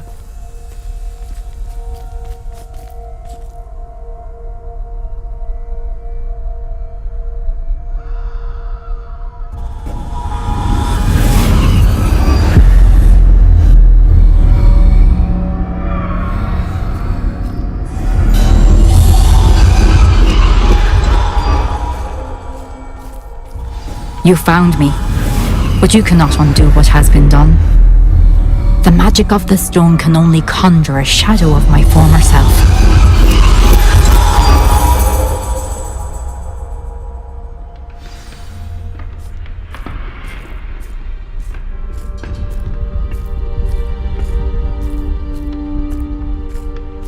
But there is no light without shadow, as there is no shadow without light. Simply because you can eliminate darkness does not always mean that you should.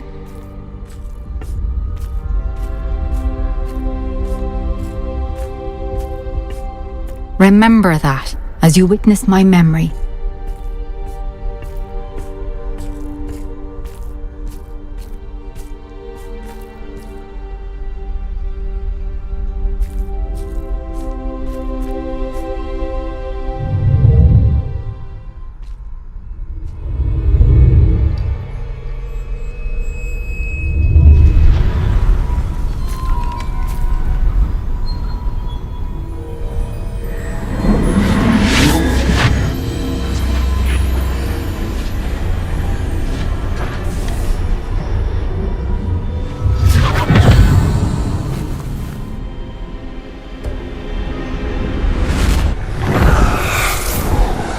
Isadora, what you did for your father was remarkable. Wasn't it? And Percival needn't worry about the strands of emotion or the traces that this magic leaves. I found a way to contain all of it. You haven't stopped. Goblin Silver. You spoke to a goblin about this. Don't worry, he has no idea what we're containing. We don't know what effect any of this may have. The emotions, the dark traits. You sound like Percival. And as it happens, I do know. It is a source of strength, of focus. Somehow it enhances my ability to wield magic. I don't follow, Isadora. I think we can harness it. Power like this is not to be toyed with. In the wrong hands. You saw what I did for my father. Oh, Neve, imagine the good we could do. Everyone is in some kind of pain.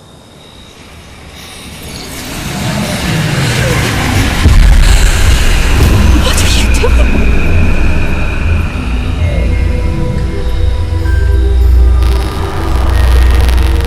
Breathe it in. Can you feel it? Oh, Isadora. This must stop. All of it. You've kept this power to yourselves for so long because you fear it. I choose to embrace it.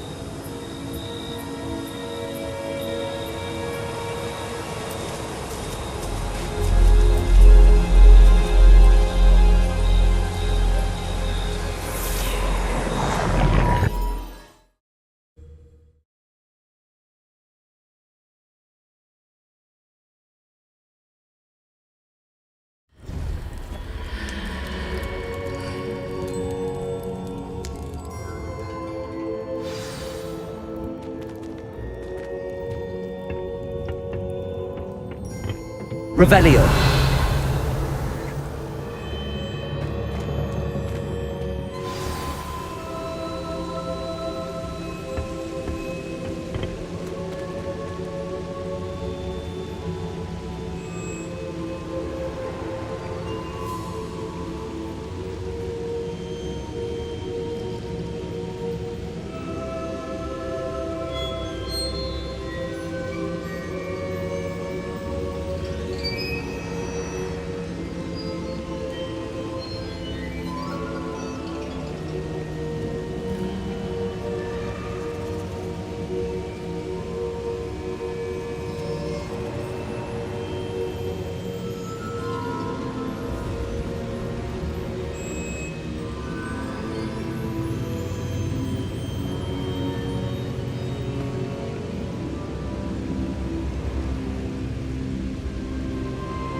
Is it true?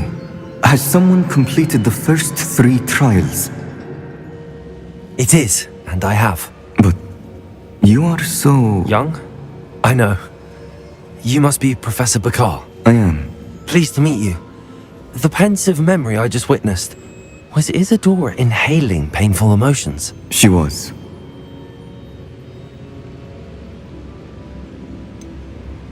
I found it disturbing. But how did she gain power from it? How did she harness it? It was disturbing. Although I wonder that you are asking about her power. I hesitate to reveal the location of my pensive to someone who, perhaps, has yet to understand the responsibility of power. I can assure you, Professor, I do. In fact, what you don't yet know is that a dangerous goblin called Ranrock has accessed the repository at Rookwood Castle. He has learned to harness the contents of it as a source of immense power. He plans to use that power against wizardkind. We have no time to waste. I see. Nonetheless, the knowledge you shall gain after you witness my memories is too valuable to share without further consideration. I shall require time to confer with the other keepers. It seems we have no choice but to wait, frustrating as it is. I heard what you told Professor Bakar. Isadora was inhaling emotions to gain power? She was. And she pulled emotions, as she did from her father, from Professor Fitzgerald, without permission. Monstrous. What's more, she said that she found a way to store the traces of magic she extracted in goblin silver. The repositories? Possibly. There's something I didn't get a chance to tell you earlier. Ranrock has been digging at locations tied to the 5 names he found in the journals of a goblin metalworker named Bragball. 5 names? The Keepers, and who else? Isadora Morganac? Precisely. That's how he's been one step ahead of us. Gringotts, the Tower, Rookwood Castle. If the Keepers won't tell you where the next trial is yet, I say we at least maintain a watch on Ranrock. Perhaps he'll lead us to more information. Perhaps. I hope to hear from Lodgok soon. I haven't heard anything since I learned of the drills. Oh, and as you've probably guessed by now, your polyjuice plan worked like a charm. I knew it would. I may have done too good a job distracting Black.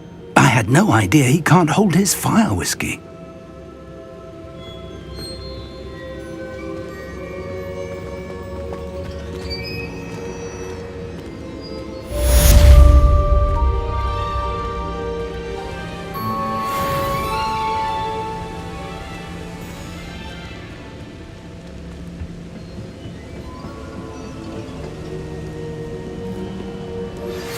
I shouldn't have reacted so bitterly about your goblin friend.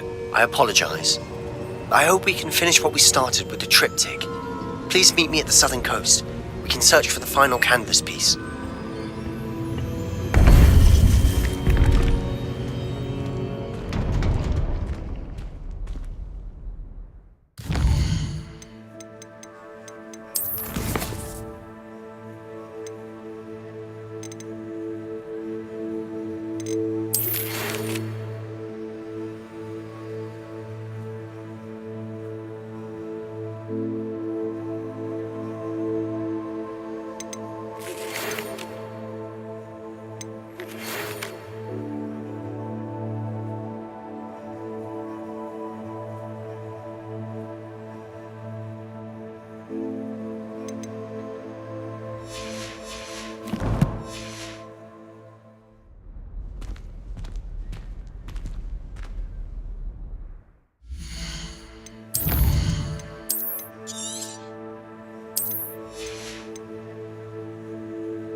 In today's lesson, we will cover a truly thrilling event. The Goblin Rebellion of 1752 and all its triumphant tragedy. But more specifically, we will address the devastating effects it had on the wizard milling industry.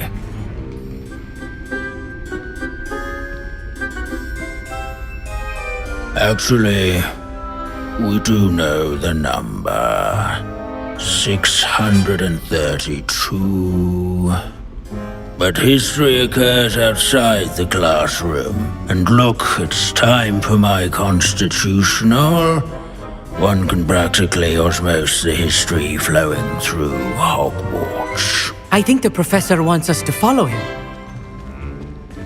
And now for a stroll to the bell tower entrance hall. Along with the rest of the castle, it was completed in the late early Middle Ages. The hall and the bell towers that loom above it contain myriad interesting artifacts.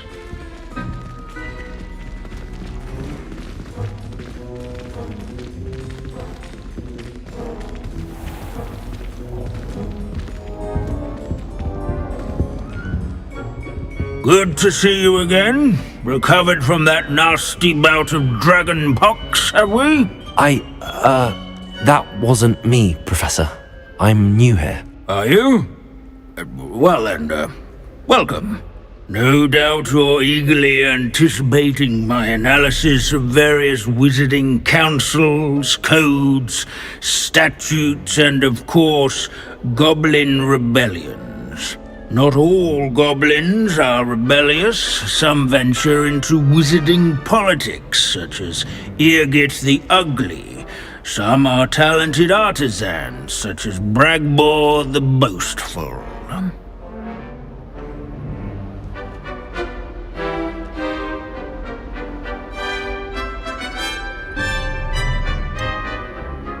Did you say Bragbor?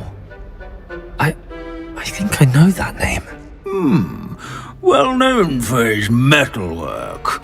I would imagine much of his goblin wrought iron and silver has survived to this very day. Oh, of course. Odgok said he was an ancestor of Ranrock. Where were we? Oh yes. Back to our class topic for today. Grimbold Weft. Another notable historical figure. He's right nearby.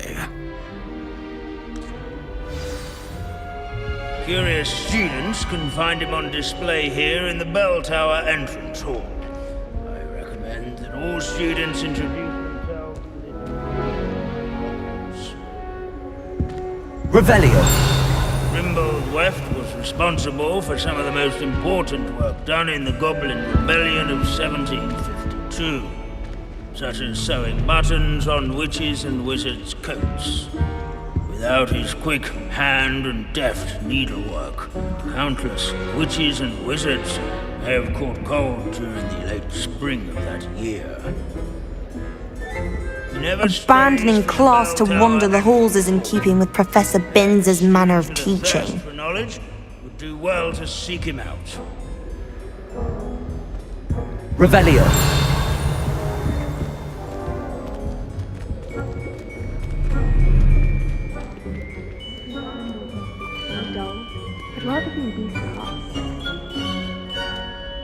Wagadu's history is, well, a bit different than that of Hogwarts, to say the least.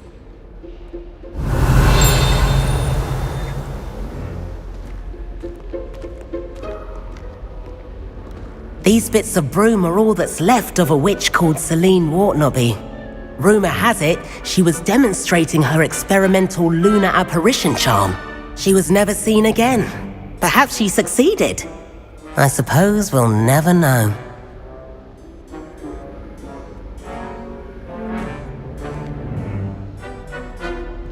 Leave it to Binns to make the most interesting school in the world seem dull. Sir Skagglethorpe the Heedless once challenged a mountain troll to a game of musical chairs. Care to guess who won? If you fail history of magic, you're doomed to repeat it. The class, that is. Revelio.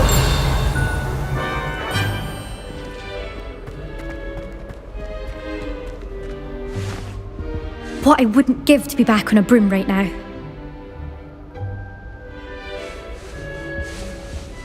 This is a centuries-old likeness of Pangadon. Fearless mouse hunter and devoted study companion. People have always loved their pets. I find that comforting.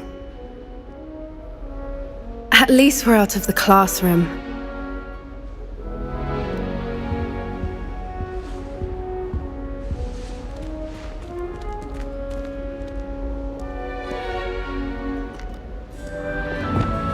Confringo!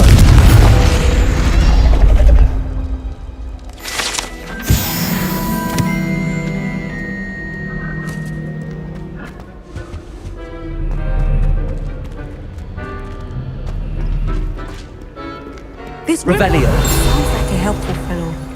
Not a hero of the rebellion.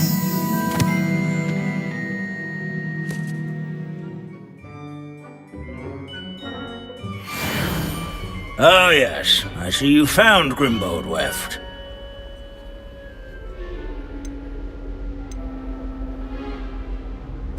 Yes, I rather enjoyed seeking him out. The thrill of the scholarly pursuit. I know the feeling quite well.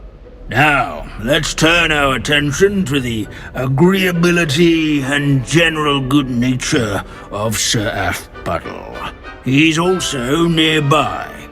See what you can learn from him for your next assignment.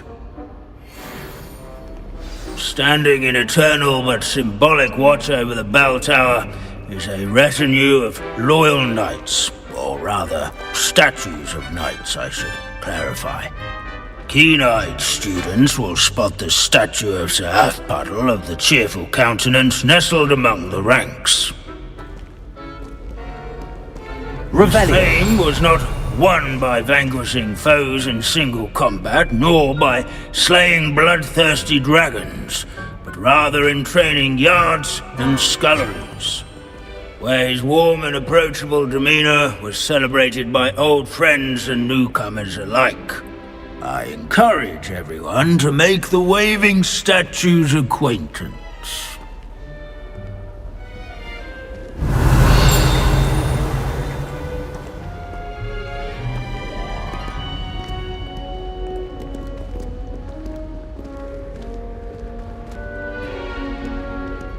As one would expect, Hogwarts contains no narthexes, since obviously those would not be found in castles.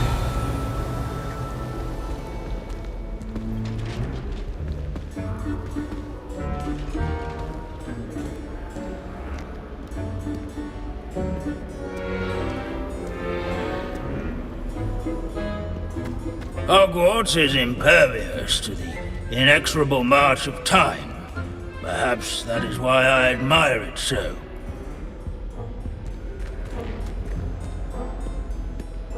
Revelio.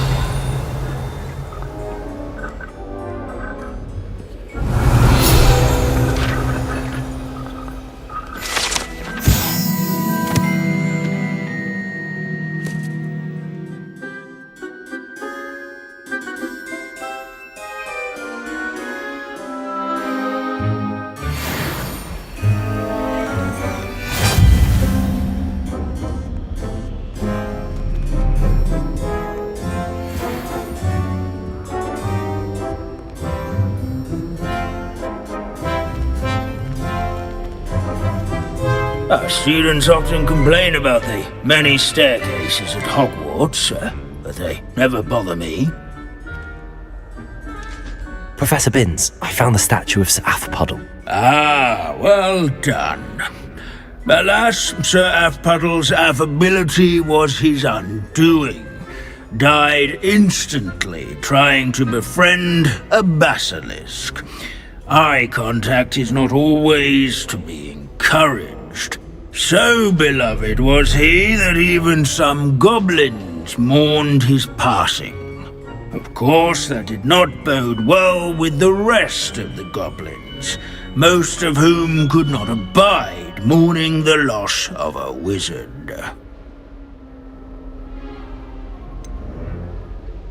Goblins and wizard kind will never trust each other. Yes, well, it takes a cauldron to raise a chisperful, as they say. History does tend to repeat. It is a series of patterns, a thought both comforting and disconcerting. The wise student, such as yourself, will learn from it.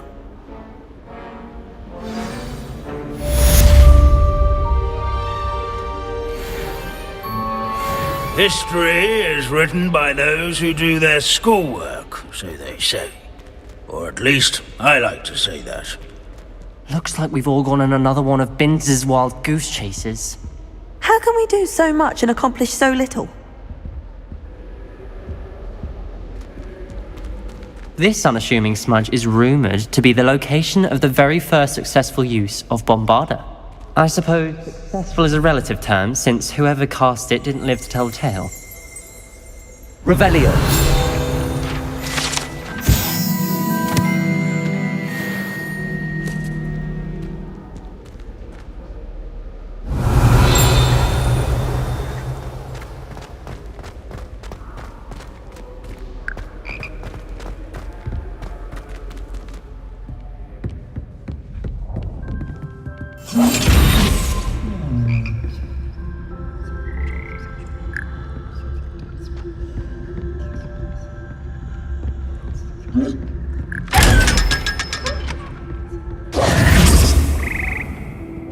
Revelio.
Hello, Deke. Professor Weasley said you had an idea. Indeed, Deke does. Deke knows that you want to learn about all sorts of beasts, and Deke recently heard rumors of a phoenix nest in a nearby mountain. A phoenix nest? I wonder if it belongs to the phoenix Natty mentioned, the one Harlow and the poacher pack are after. Deke would not doubt it. If Deke has heard of it, surely the nasty poachers have as well, which means it could be in danger. Well, I'd better go and rescue it then, hadn't I? Deke thinks so. So majestic a beast should not fall into such vile hands. Deke is not sure why, but Deke feels that saving a phoenix might help to make amends for what happened with Deke's prior master. Deke hopes that you are able to find the phoenix and bring it to the room where it will be safe.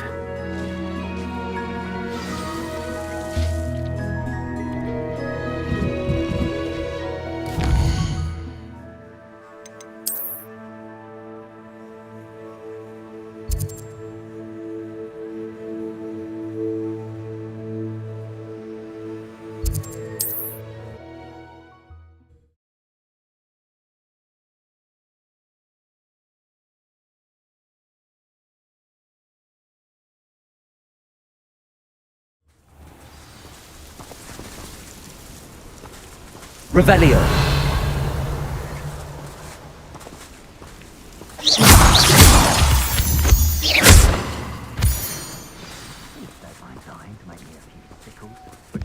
university they teach at.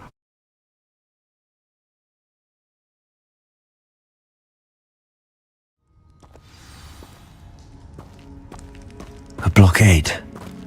Rookwood's poachers are already here. Revelio.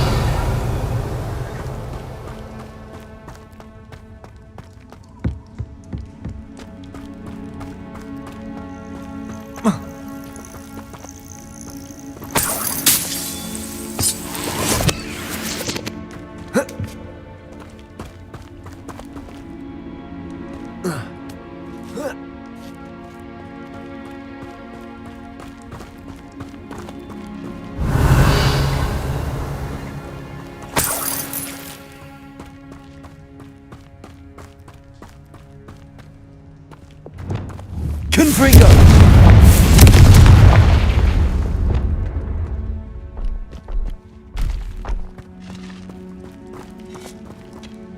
Could the Phoenix be in there? Revelio. Confringo!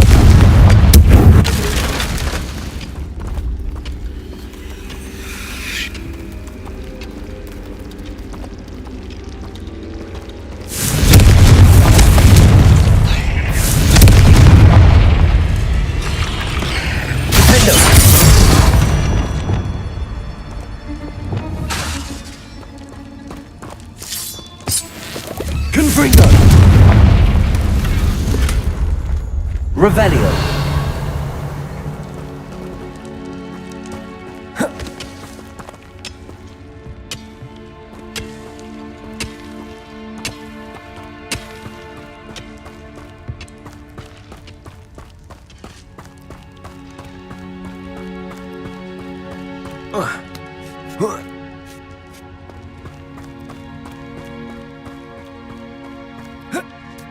Who looks at the likes of us and thinks we're after cauldron cake?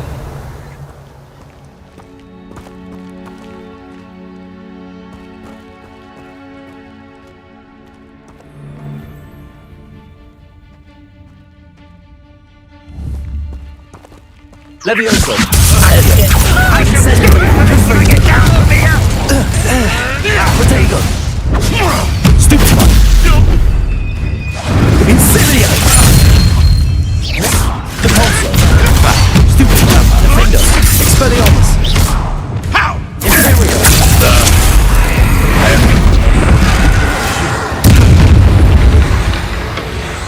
Iona Morgan was flourishing. Tripus Totalis. The beasts are out. Confringo. Revelio.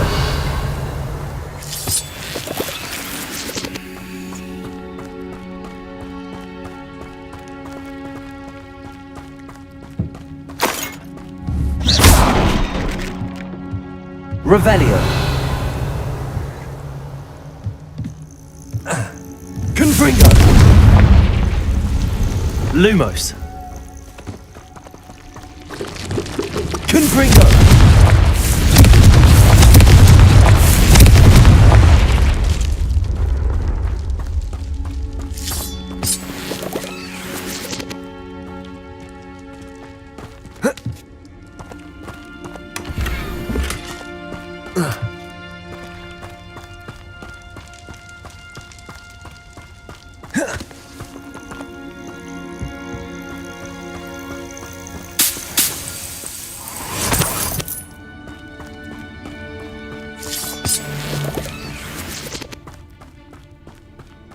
Revelio.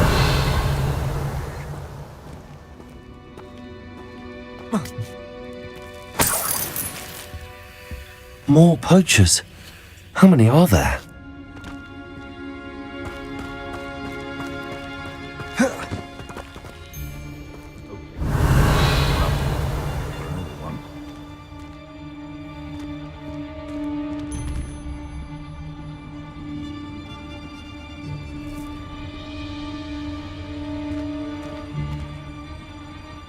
That curiosity young people tend to nurture never ends well. Confringo! Is that the best you can do?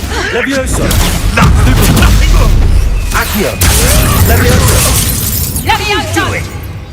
Damn you! I've seen Billywigs with more sting. Accio! Stupid one! No! Defender! Glacier! Cabalso! To get my claws out. Incendio! Do you feel a burning? Bombardo! Arresto momentum. Area. Rookwoods don't go down easy. Defender! Expelliarmus! A student who isn't afraid. Petrarchus totalis! Revelio!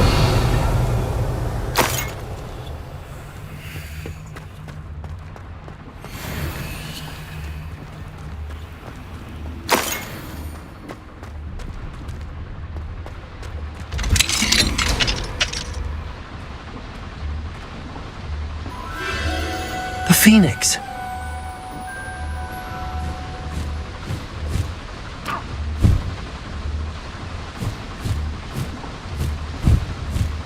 It almost seems as if it wants me to follow it.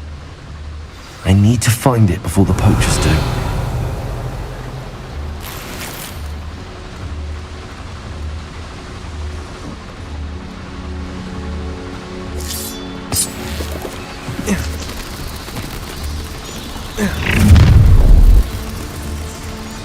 Allow me to we're a dragon short! Potato! Leviosa!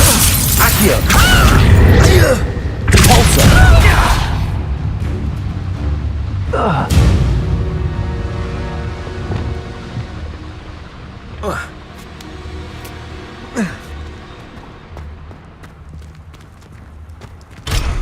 Revelio!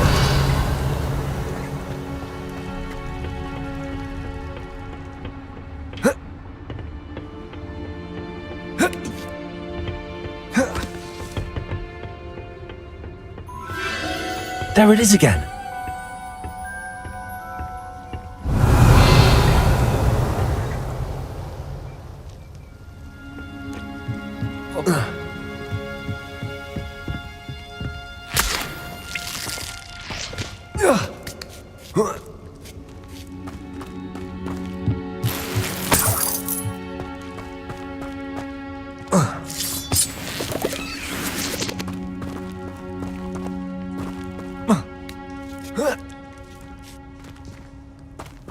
Revelio!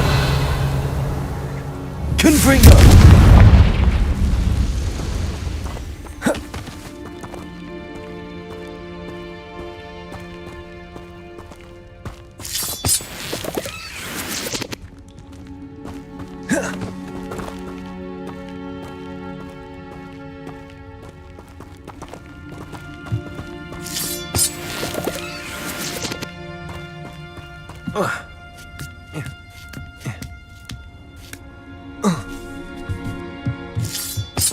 Revelio!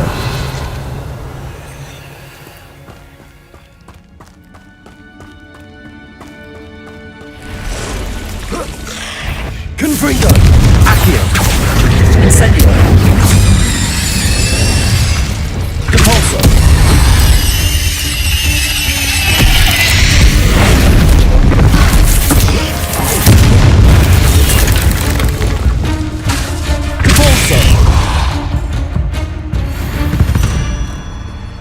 Revelio!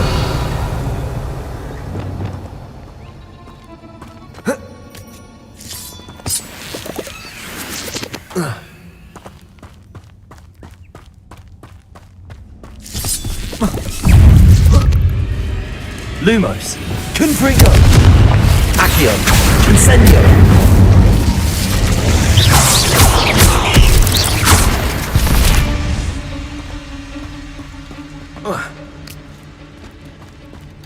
Revelio!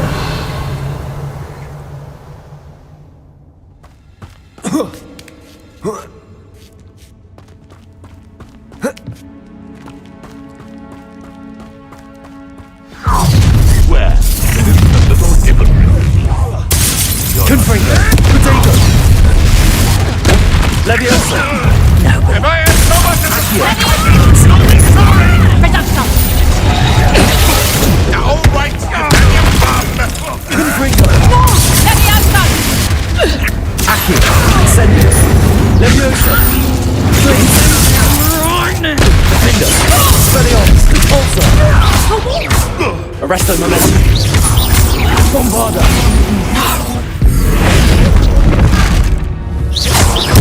You can't get That was for High Wing. Revelio. Confringo!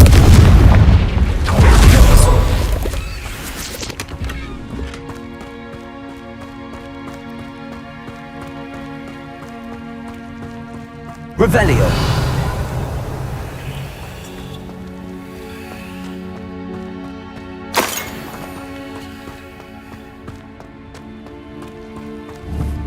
Confringo!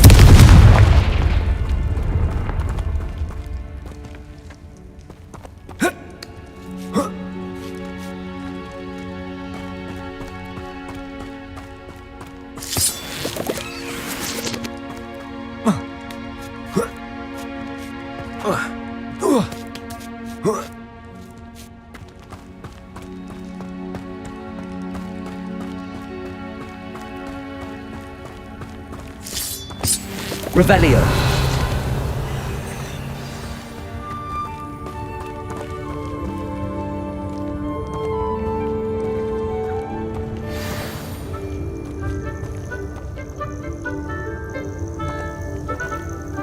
Hello. I can take you somewhere safe.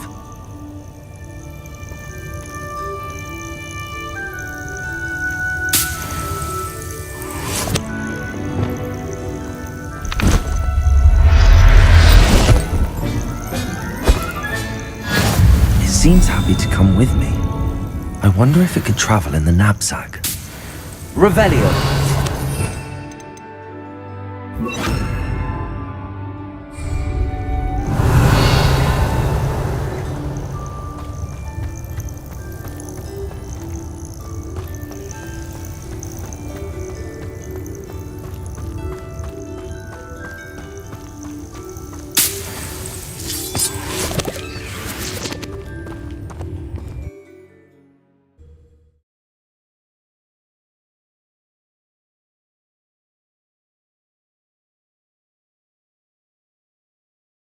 I should investigate.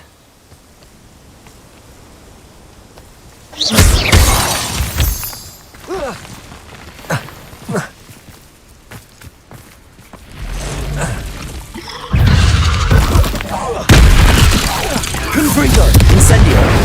Defendo! Expelliarmus! Glacius! Arresto Momentum! Imperium! Petrificus Totalis! Bombarda!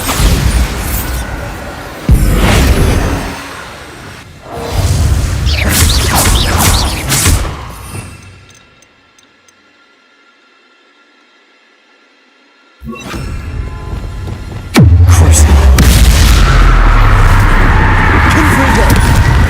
Expelliarmus! Defender! Repulsor! Imperial!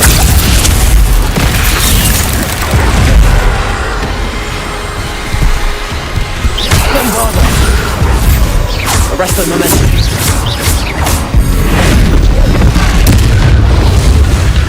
Crucio! Confringo! Incendio! Defender! Expelliarmus! Repulsor! Imperial! Petrificus Totalis!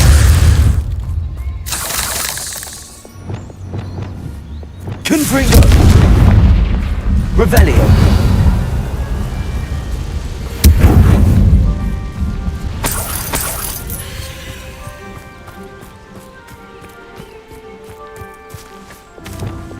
Repulsor!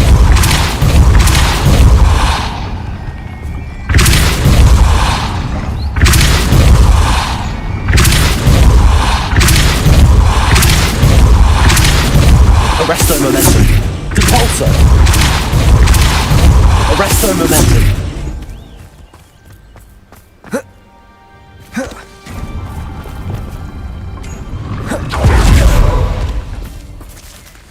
Compulso. Arresto momentum. Compulso.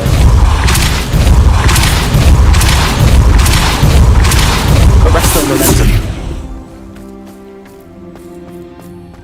Compulso. Lumos.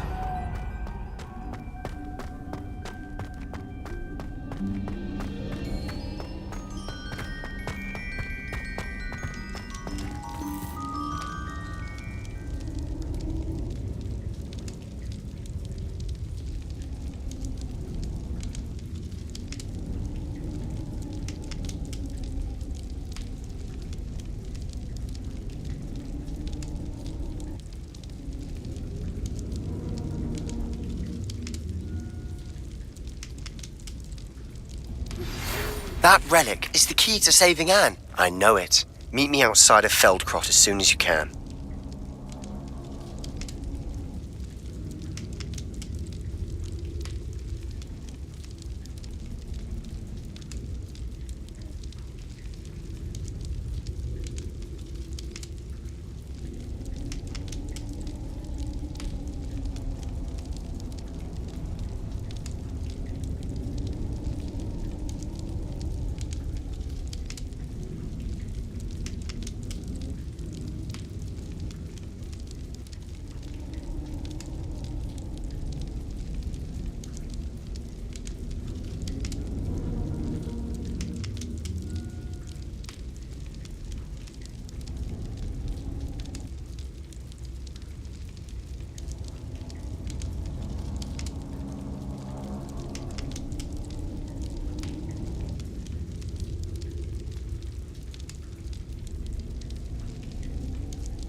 Revelio.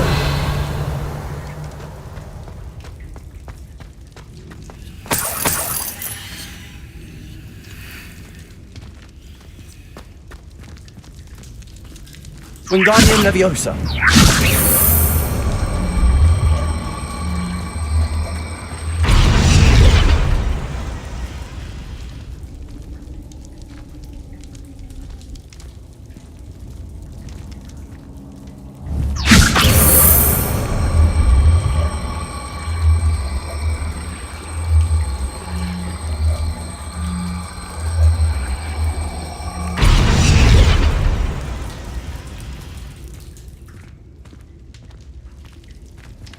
Wingardium Leviosa.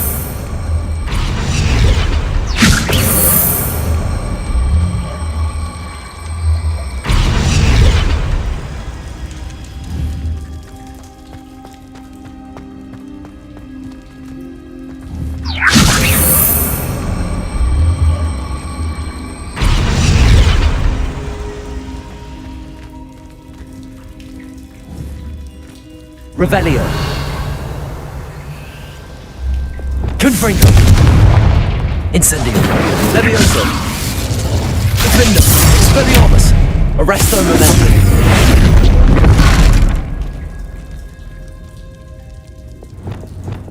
Wingardium Leviosa.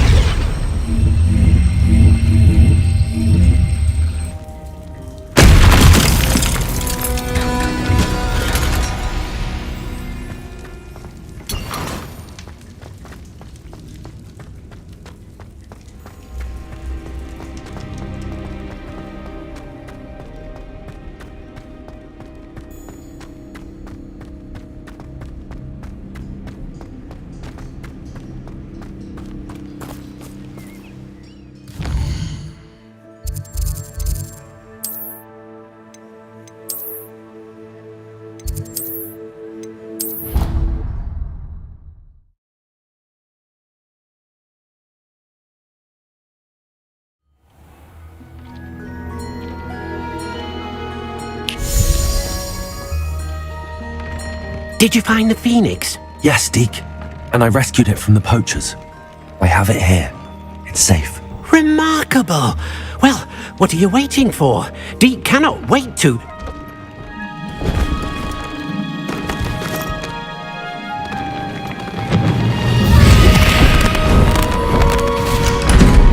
My heavens!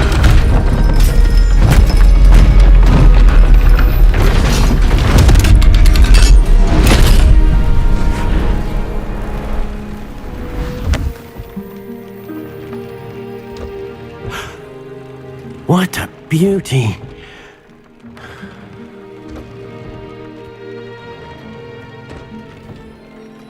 You keep it close.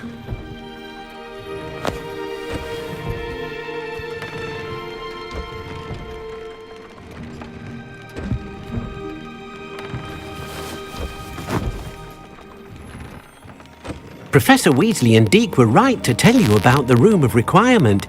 Look at all you've done, and how many beasts you've rescued. A phoenix is safe now, because of you. I couldn't have done it without your help, Deke. Thank you. Deke is grateful for the kind words, and also grateful to have been of assistance to someone like yourself. Helping you do such good for so many beasts has given Deke a sense of peace Deke hasn't known in years. Deke will always be here for you when you need him.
Revelio.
Revelio.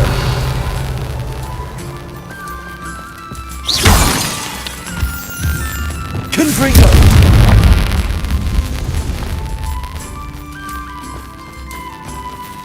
Lumos. Confringo.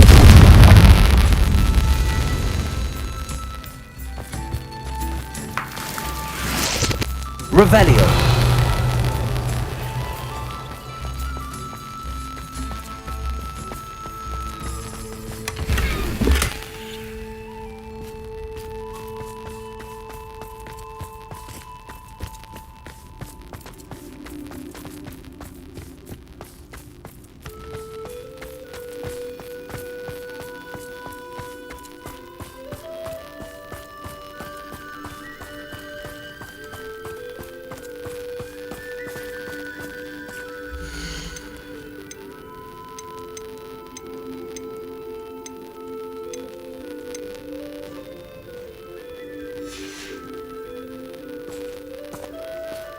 Revelio.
I beg your pardon, but would you mind helping out an old woman? Is everything all right? Oh, bless you. Oh, thank you for asking. I'm Betty. Betty Bugbrook. And no, everything is not all right. It's my dear friend Hazel. Oh, she's in trouble. Hazel? Yes. Oh, she's a unicorn. Known her for years. She doesn't like to leave the forest, so I visit her once a week to brush out her mane and bring her some treats. Her coat is glorious. Well, the last time I saw her, we were violently attacked by a pack of wolves. Hazel, loyal friend that she is, leapt in front to protect me, and in the process, I fear she may have been injured. I'm sorry to hear that. I want to help her, but she seems to have gone into hiding. Out of fear, I'd imagine. I know you Hogwarts students learn a fair bit about caring for beasts. Perhaps you could find my unicorn friend and get her somewhere safe so that she can heal. How did you become so close with the unicorn? It was luck, truly. I came across her when she was a little golden foal. Didn't even have a horn yet. Oh, she trusted me straight away. We'd play together for hours. Oh, I do hope she'll be all right. Unicorn hair is a valuable wand core, and I suppose losing a hair or two mightn't hurt her. But I'm terrified those poachers will want her for her blood to keep themselves alive. And that is more than I can bear to think of. I'll keep an eye out for your unicorn friend and take her to safety if I see her. Oh, you've a good soul. I can always tell. Please, don't risk your own safety, though. I don't know precisely where she is, but I can tell you that her den is north of Hogsmeade. And although I haven't been able to brush her lately, I imagine she still has the brightest, most beautiful coat of her entire herd. Remember, you'll know her by her brilliant coat. Oh, and be warned, she's a stubborn stubborn girl. She may need some convincing to come with you. I need to look for a unicorn with a beautifully bright coat. It sounds as if she's in trouble.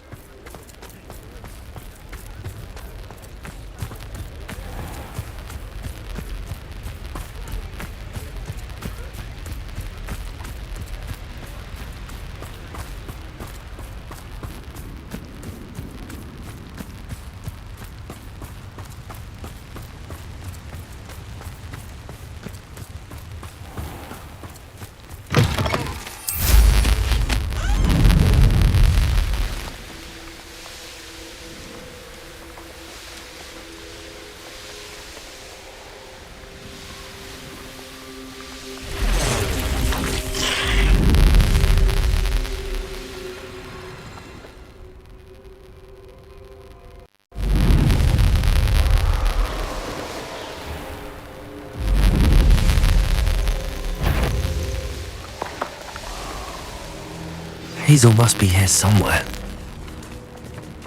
Revelio! Come on, Hazel!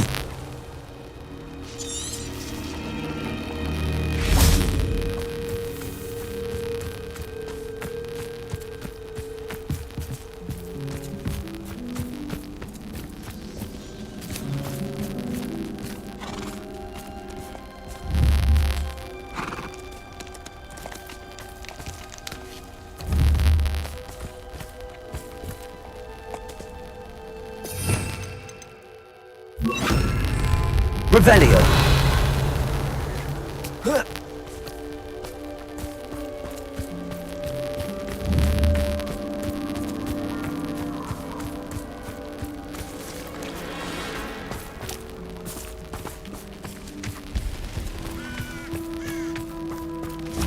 Levioso!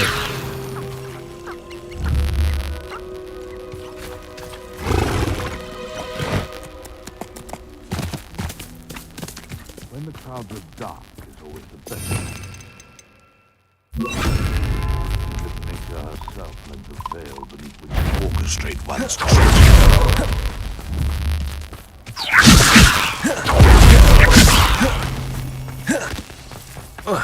Revelio!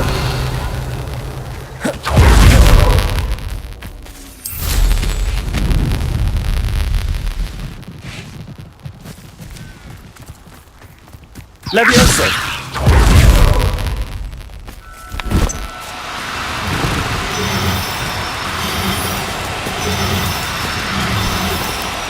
Now, I'm only trying to help.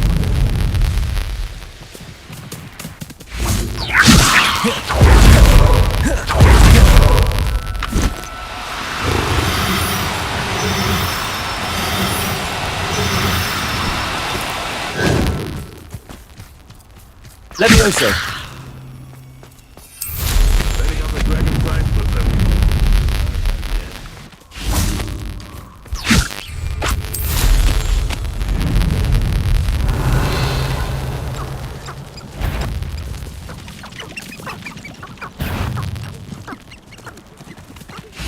Levioso!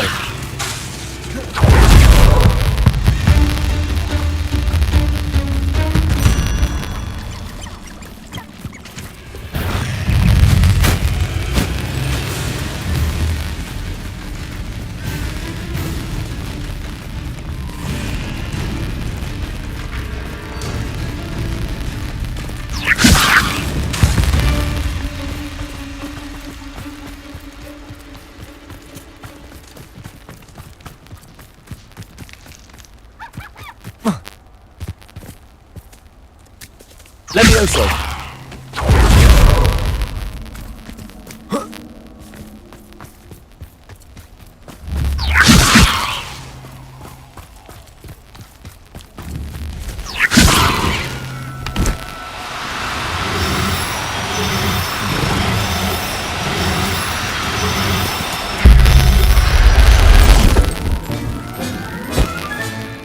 I can take Hazel back to a vivarium now.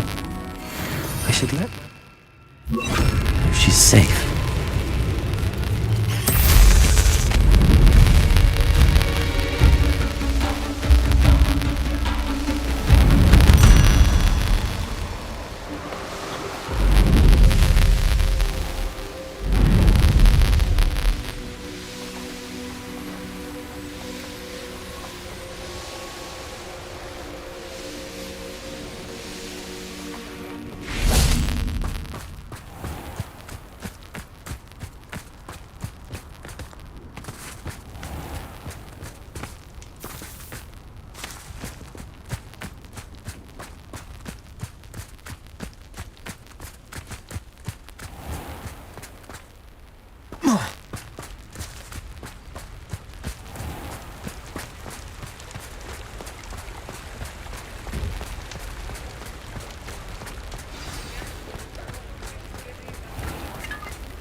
Did you find my pointy pony? Madam Bugbrook, I found your unicorn friend Hazel. Oh, what a relief!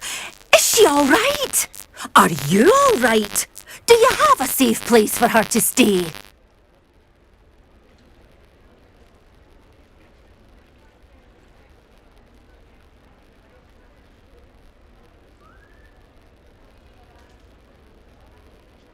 We're both fine. And I have a safe place for her at Hogwarts. You've a kind heart, you do. I'm relieved and thankful that you'll take care of her. I shall miss my sweet pointy pony, but I know she's safer away from the poachers. Do give her a nice brushing for me, won't you? Take good care of Hazel now.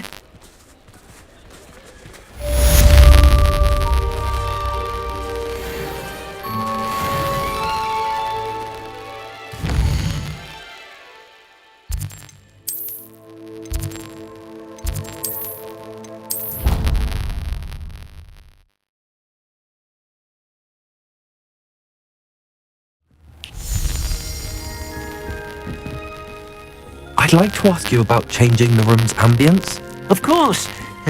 What sort of overall look most appeals to you?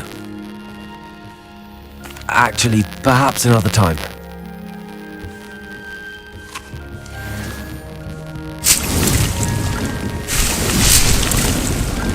Do you think you've made marvelous improvements here?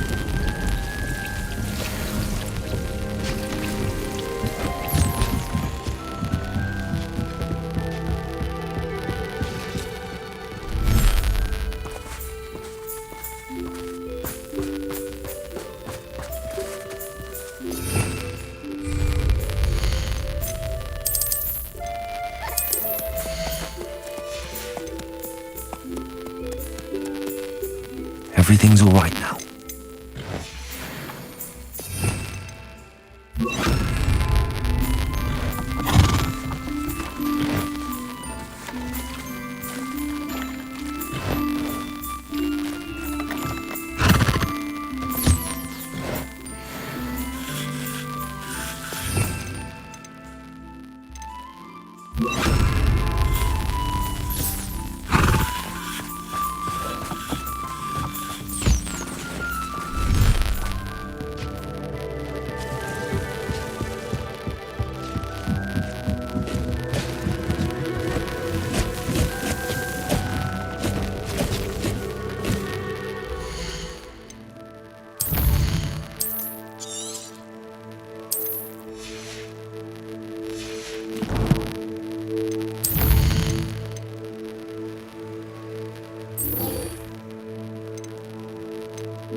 question. A lost relic from a catacomb which requires a dark sacrifice. I know how it sounds, but if this can help you, it's worth the risk. Does Ominous know about this? He helped find the scriptorium where we discovered Slytherin's spellbook. Very well. If Ominous will be there, I'll meet you. We don't have much time. Solomon wants to leave Beldcroft. What? Leave? Never mind. You need to stall him. Buy us time, Anne. Please. I shall do my best. I'll be in touch. Solomon can't take Anne from Feldcroft. Where would they go? When would I see her? Sebastian. Don't think I've forgotten about your goblin friend. I haven't. But I appreciate you setting our earlier discussion aside for now. Of course. I can't believe my uncle wants to leave Feldcroft. Anne's going to stall him. She must. We need time. Time? For what? I've learned more about the relic. I cross-referenced Slytherin's spellbook with everything in the library on relics and dark sacrifices. That's when I realized something. I believe the relic will only work inside the catacomb. So we have to get Anne to the catacomb and then conduct a sacrifice. Seems risky. It'll be worth the risk. Our biggest hurdle may be convincing Ominous. Anne will only give this a chance if he's on board. And we have to keep all of this from your uncle. If he goes to the headmaster, we could be expelled. Let me handle Ominous this time. As for my uncle, he's not an Auror anymore. What he doesn't know, well, won't hurt us. Do you think your uncle would tell anyone at the ministry about all of this if he found out? If he found out, I doubt he'd go to the ministry. He didn't part ways with them well, from what I understand. He won't say, but I believe his strong aversion to dark magic has something to do with his time there. Anne thinks he once decided to fight fire with fire, so to speak, and resorted to using an unforgivable curse in fight against dark wizards. At least that's what she thought she heard. When he realized what his job had led him to become, he left rather abruptly. So, I'm not sure he'd go to the ministry to report on his own family using dark magic now. Good luck with Ominous. Until we meet again. I shall let you know when the four of us should meet at the catacomb. Look for my owl. See you soon.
Master High Wing!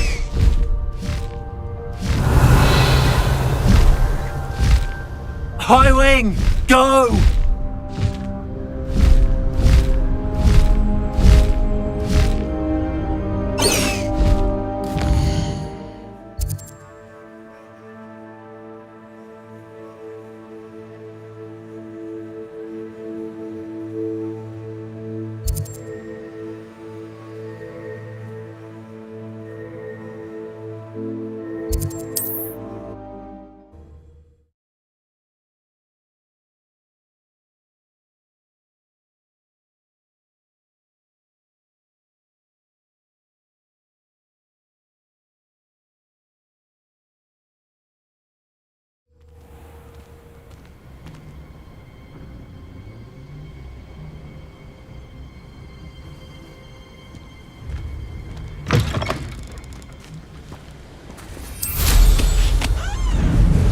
Revelio.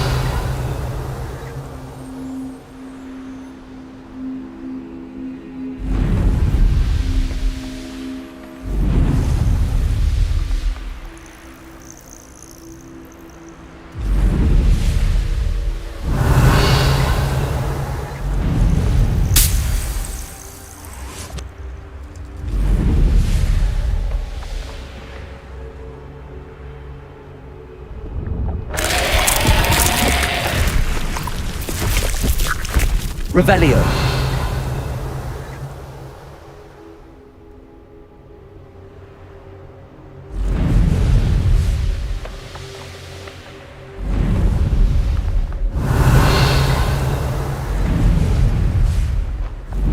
These rocks have seen better days.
Confringo!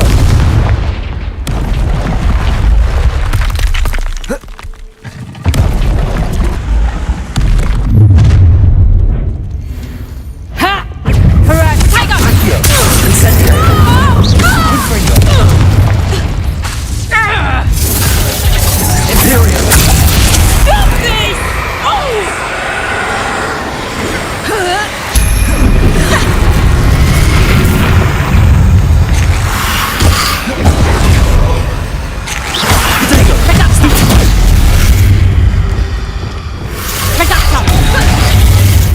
Confringo!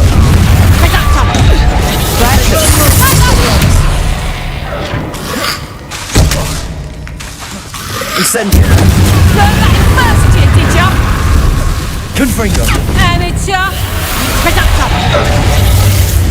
Nice drive! Accio! Confringo!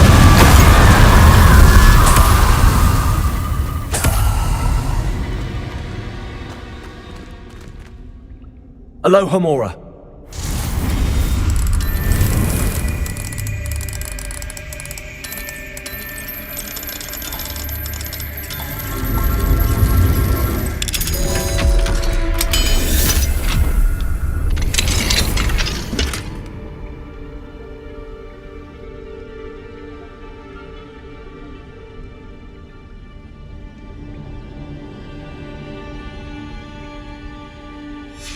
Might be interesting to see where this leads.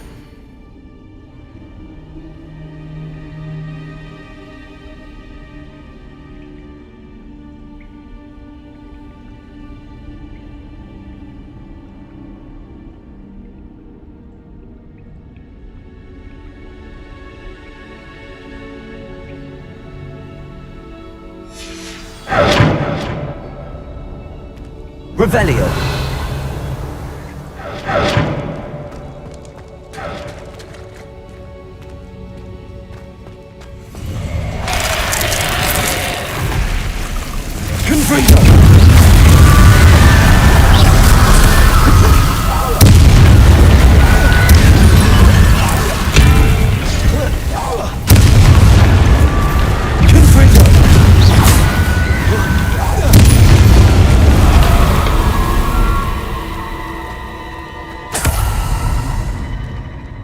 Revelio!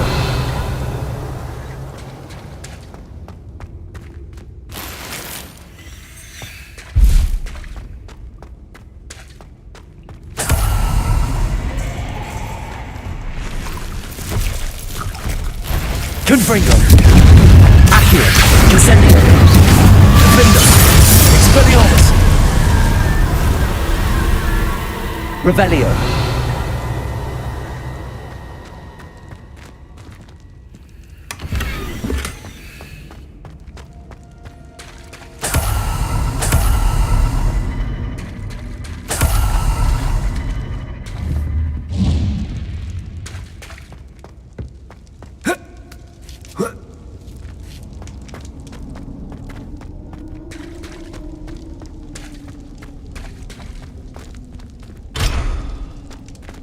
Revelio!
There's no telling what lies in wait for me in there.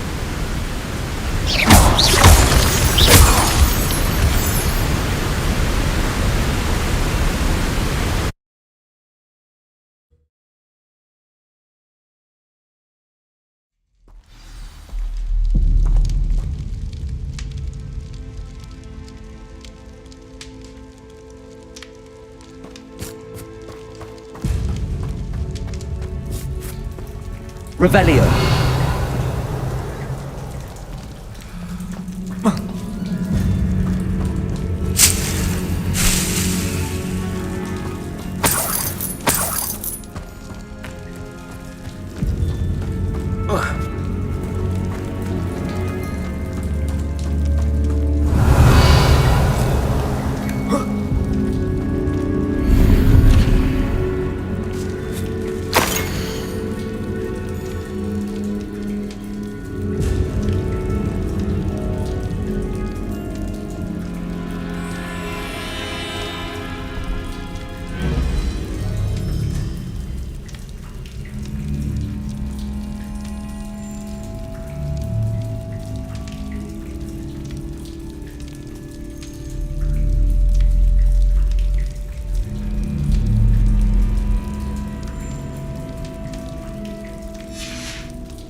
Revelio.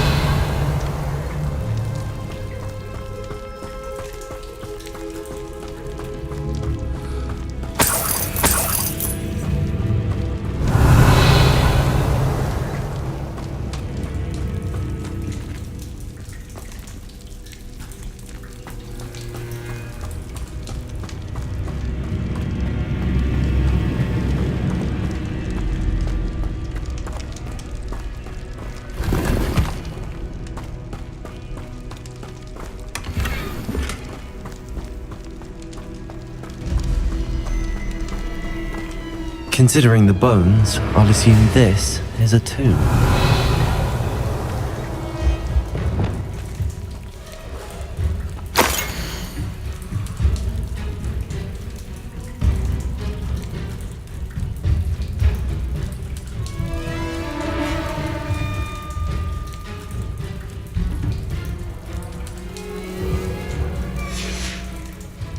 Confringo! Revelio!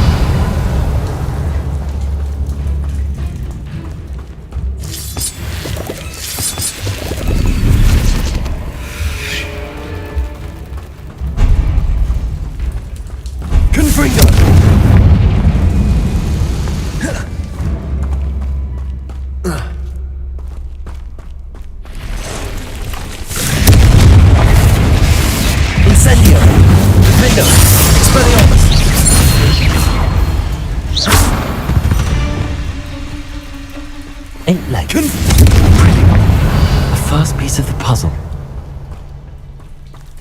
Confringo!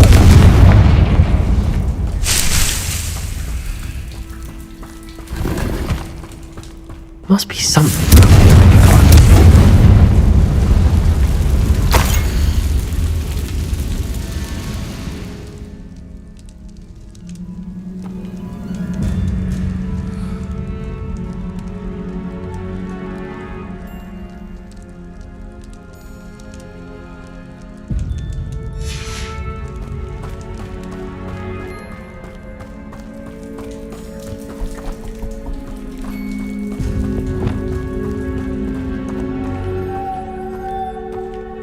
Lumos.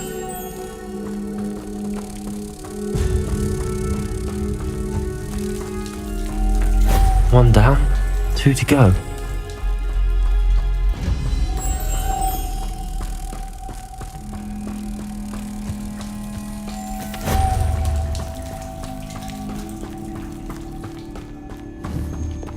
Wingardium Leviosa.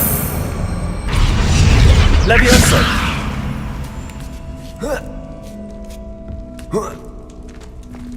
Revelio.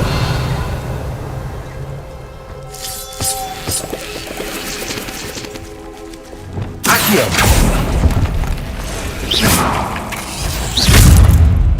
Accio.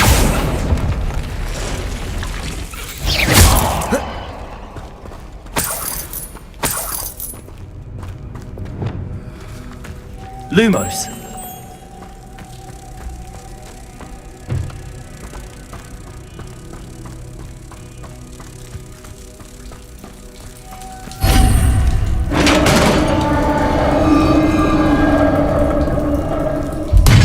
Success. Inferior. What are they protecting? Confringo. Conspulso. Defender. Expelliarmus.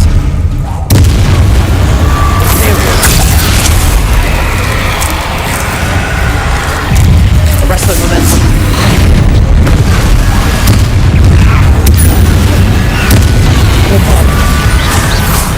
Confringo. Incendio. Accio. Let's hope you stay dead this time. Confringo.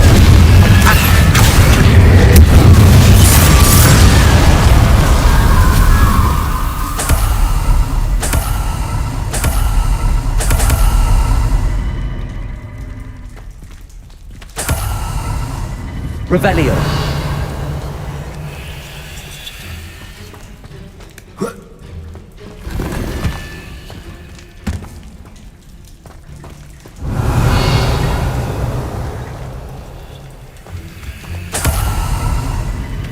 Confringo.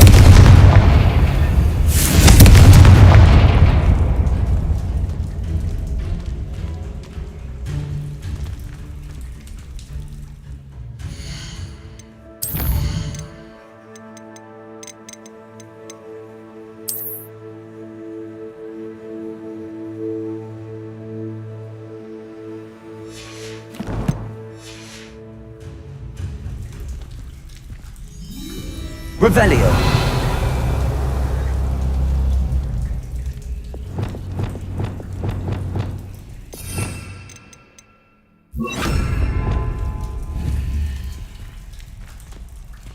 Flipendo.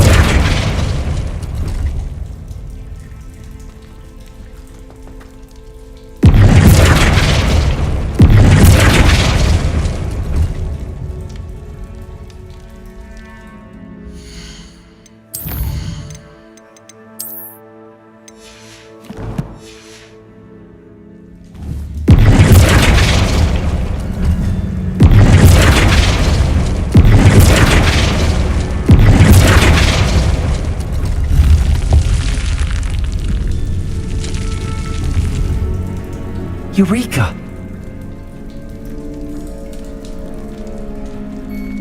Glad to have got something after defeating those Inferi. Revelio.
Revelio.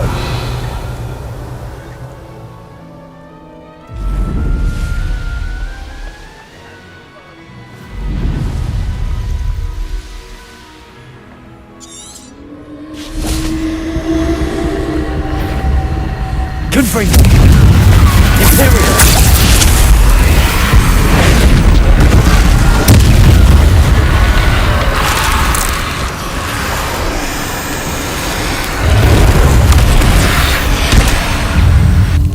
Bombarda.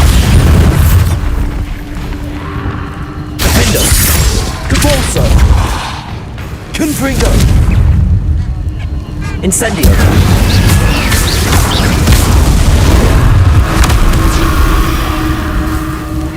Confringo. Incendio. Defendo. Revelio.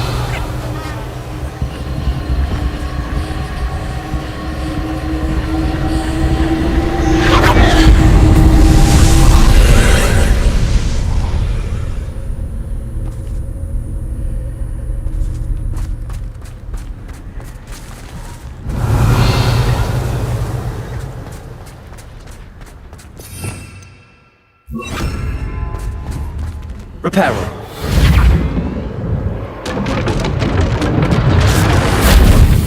Revelio.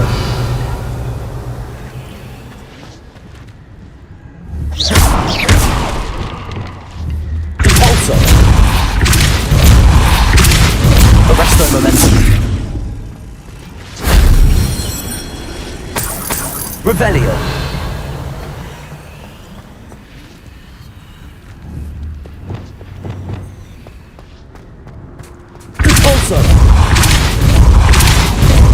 Arresto momentum.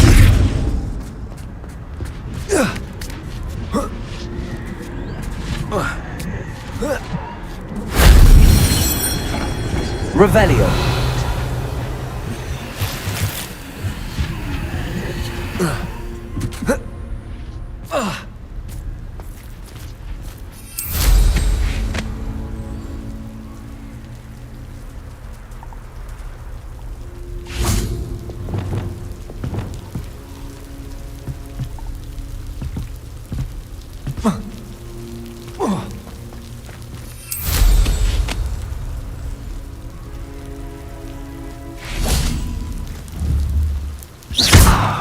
Revelio. Reparo.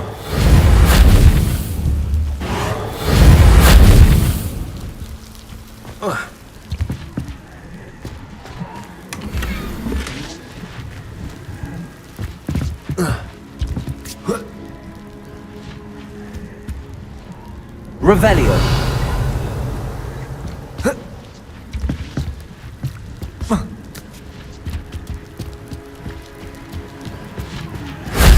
That wasn't too hard.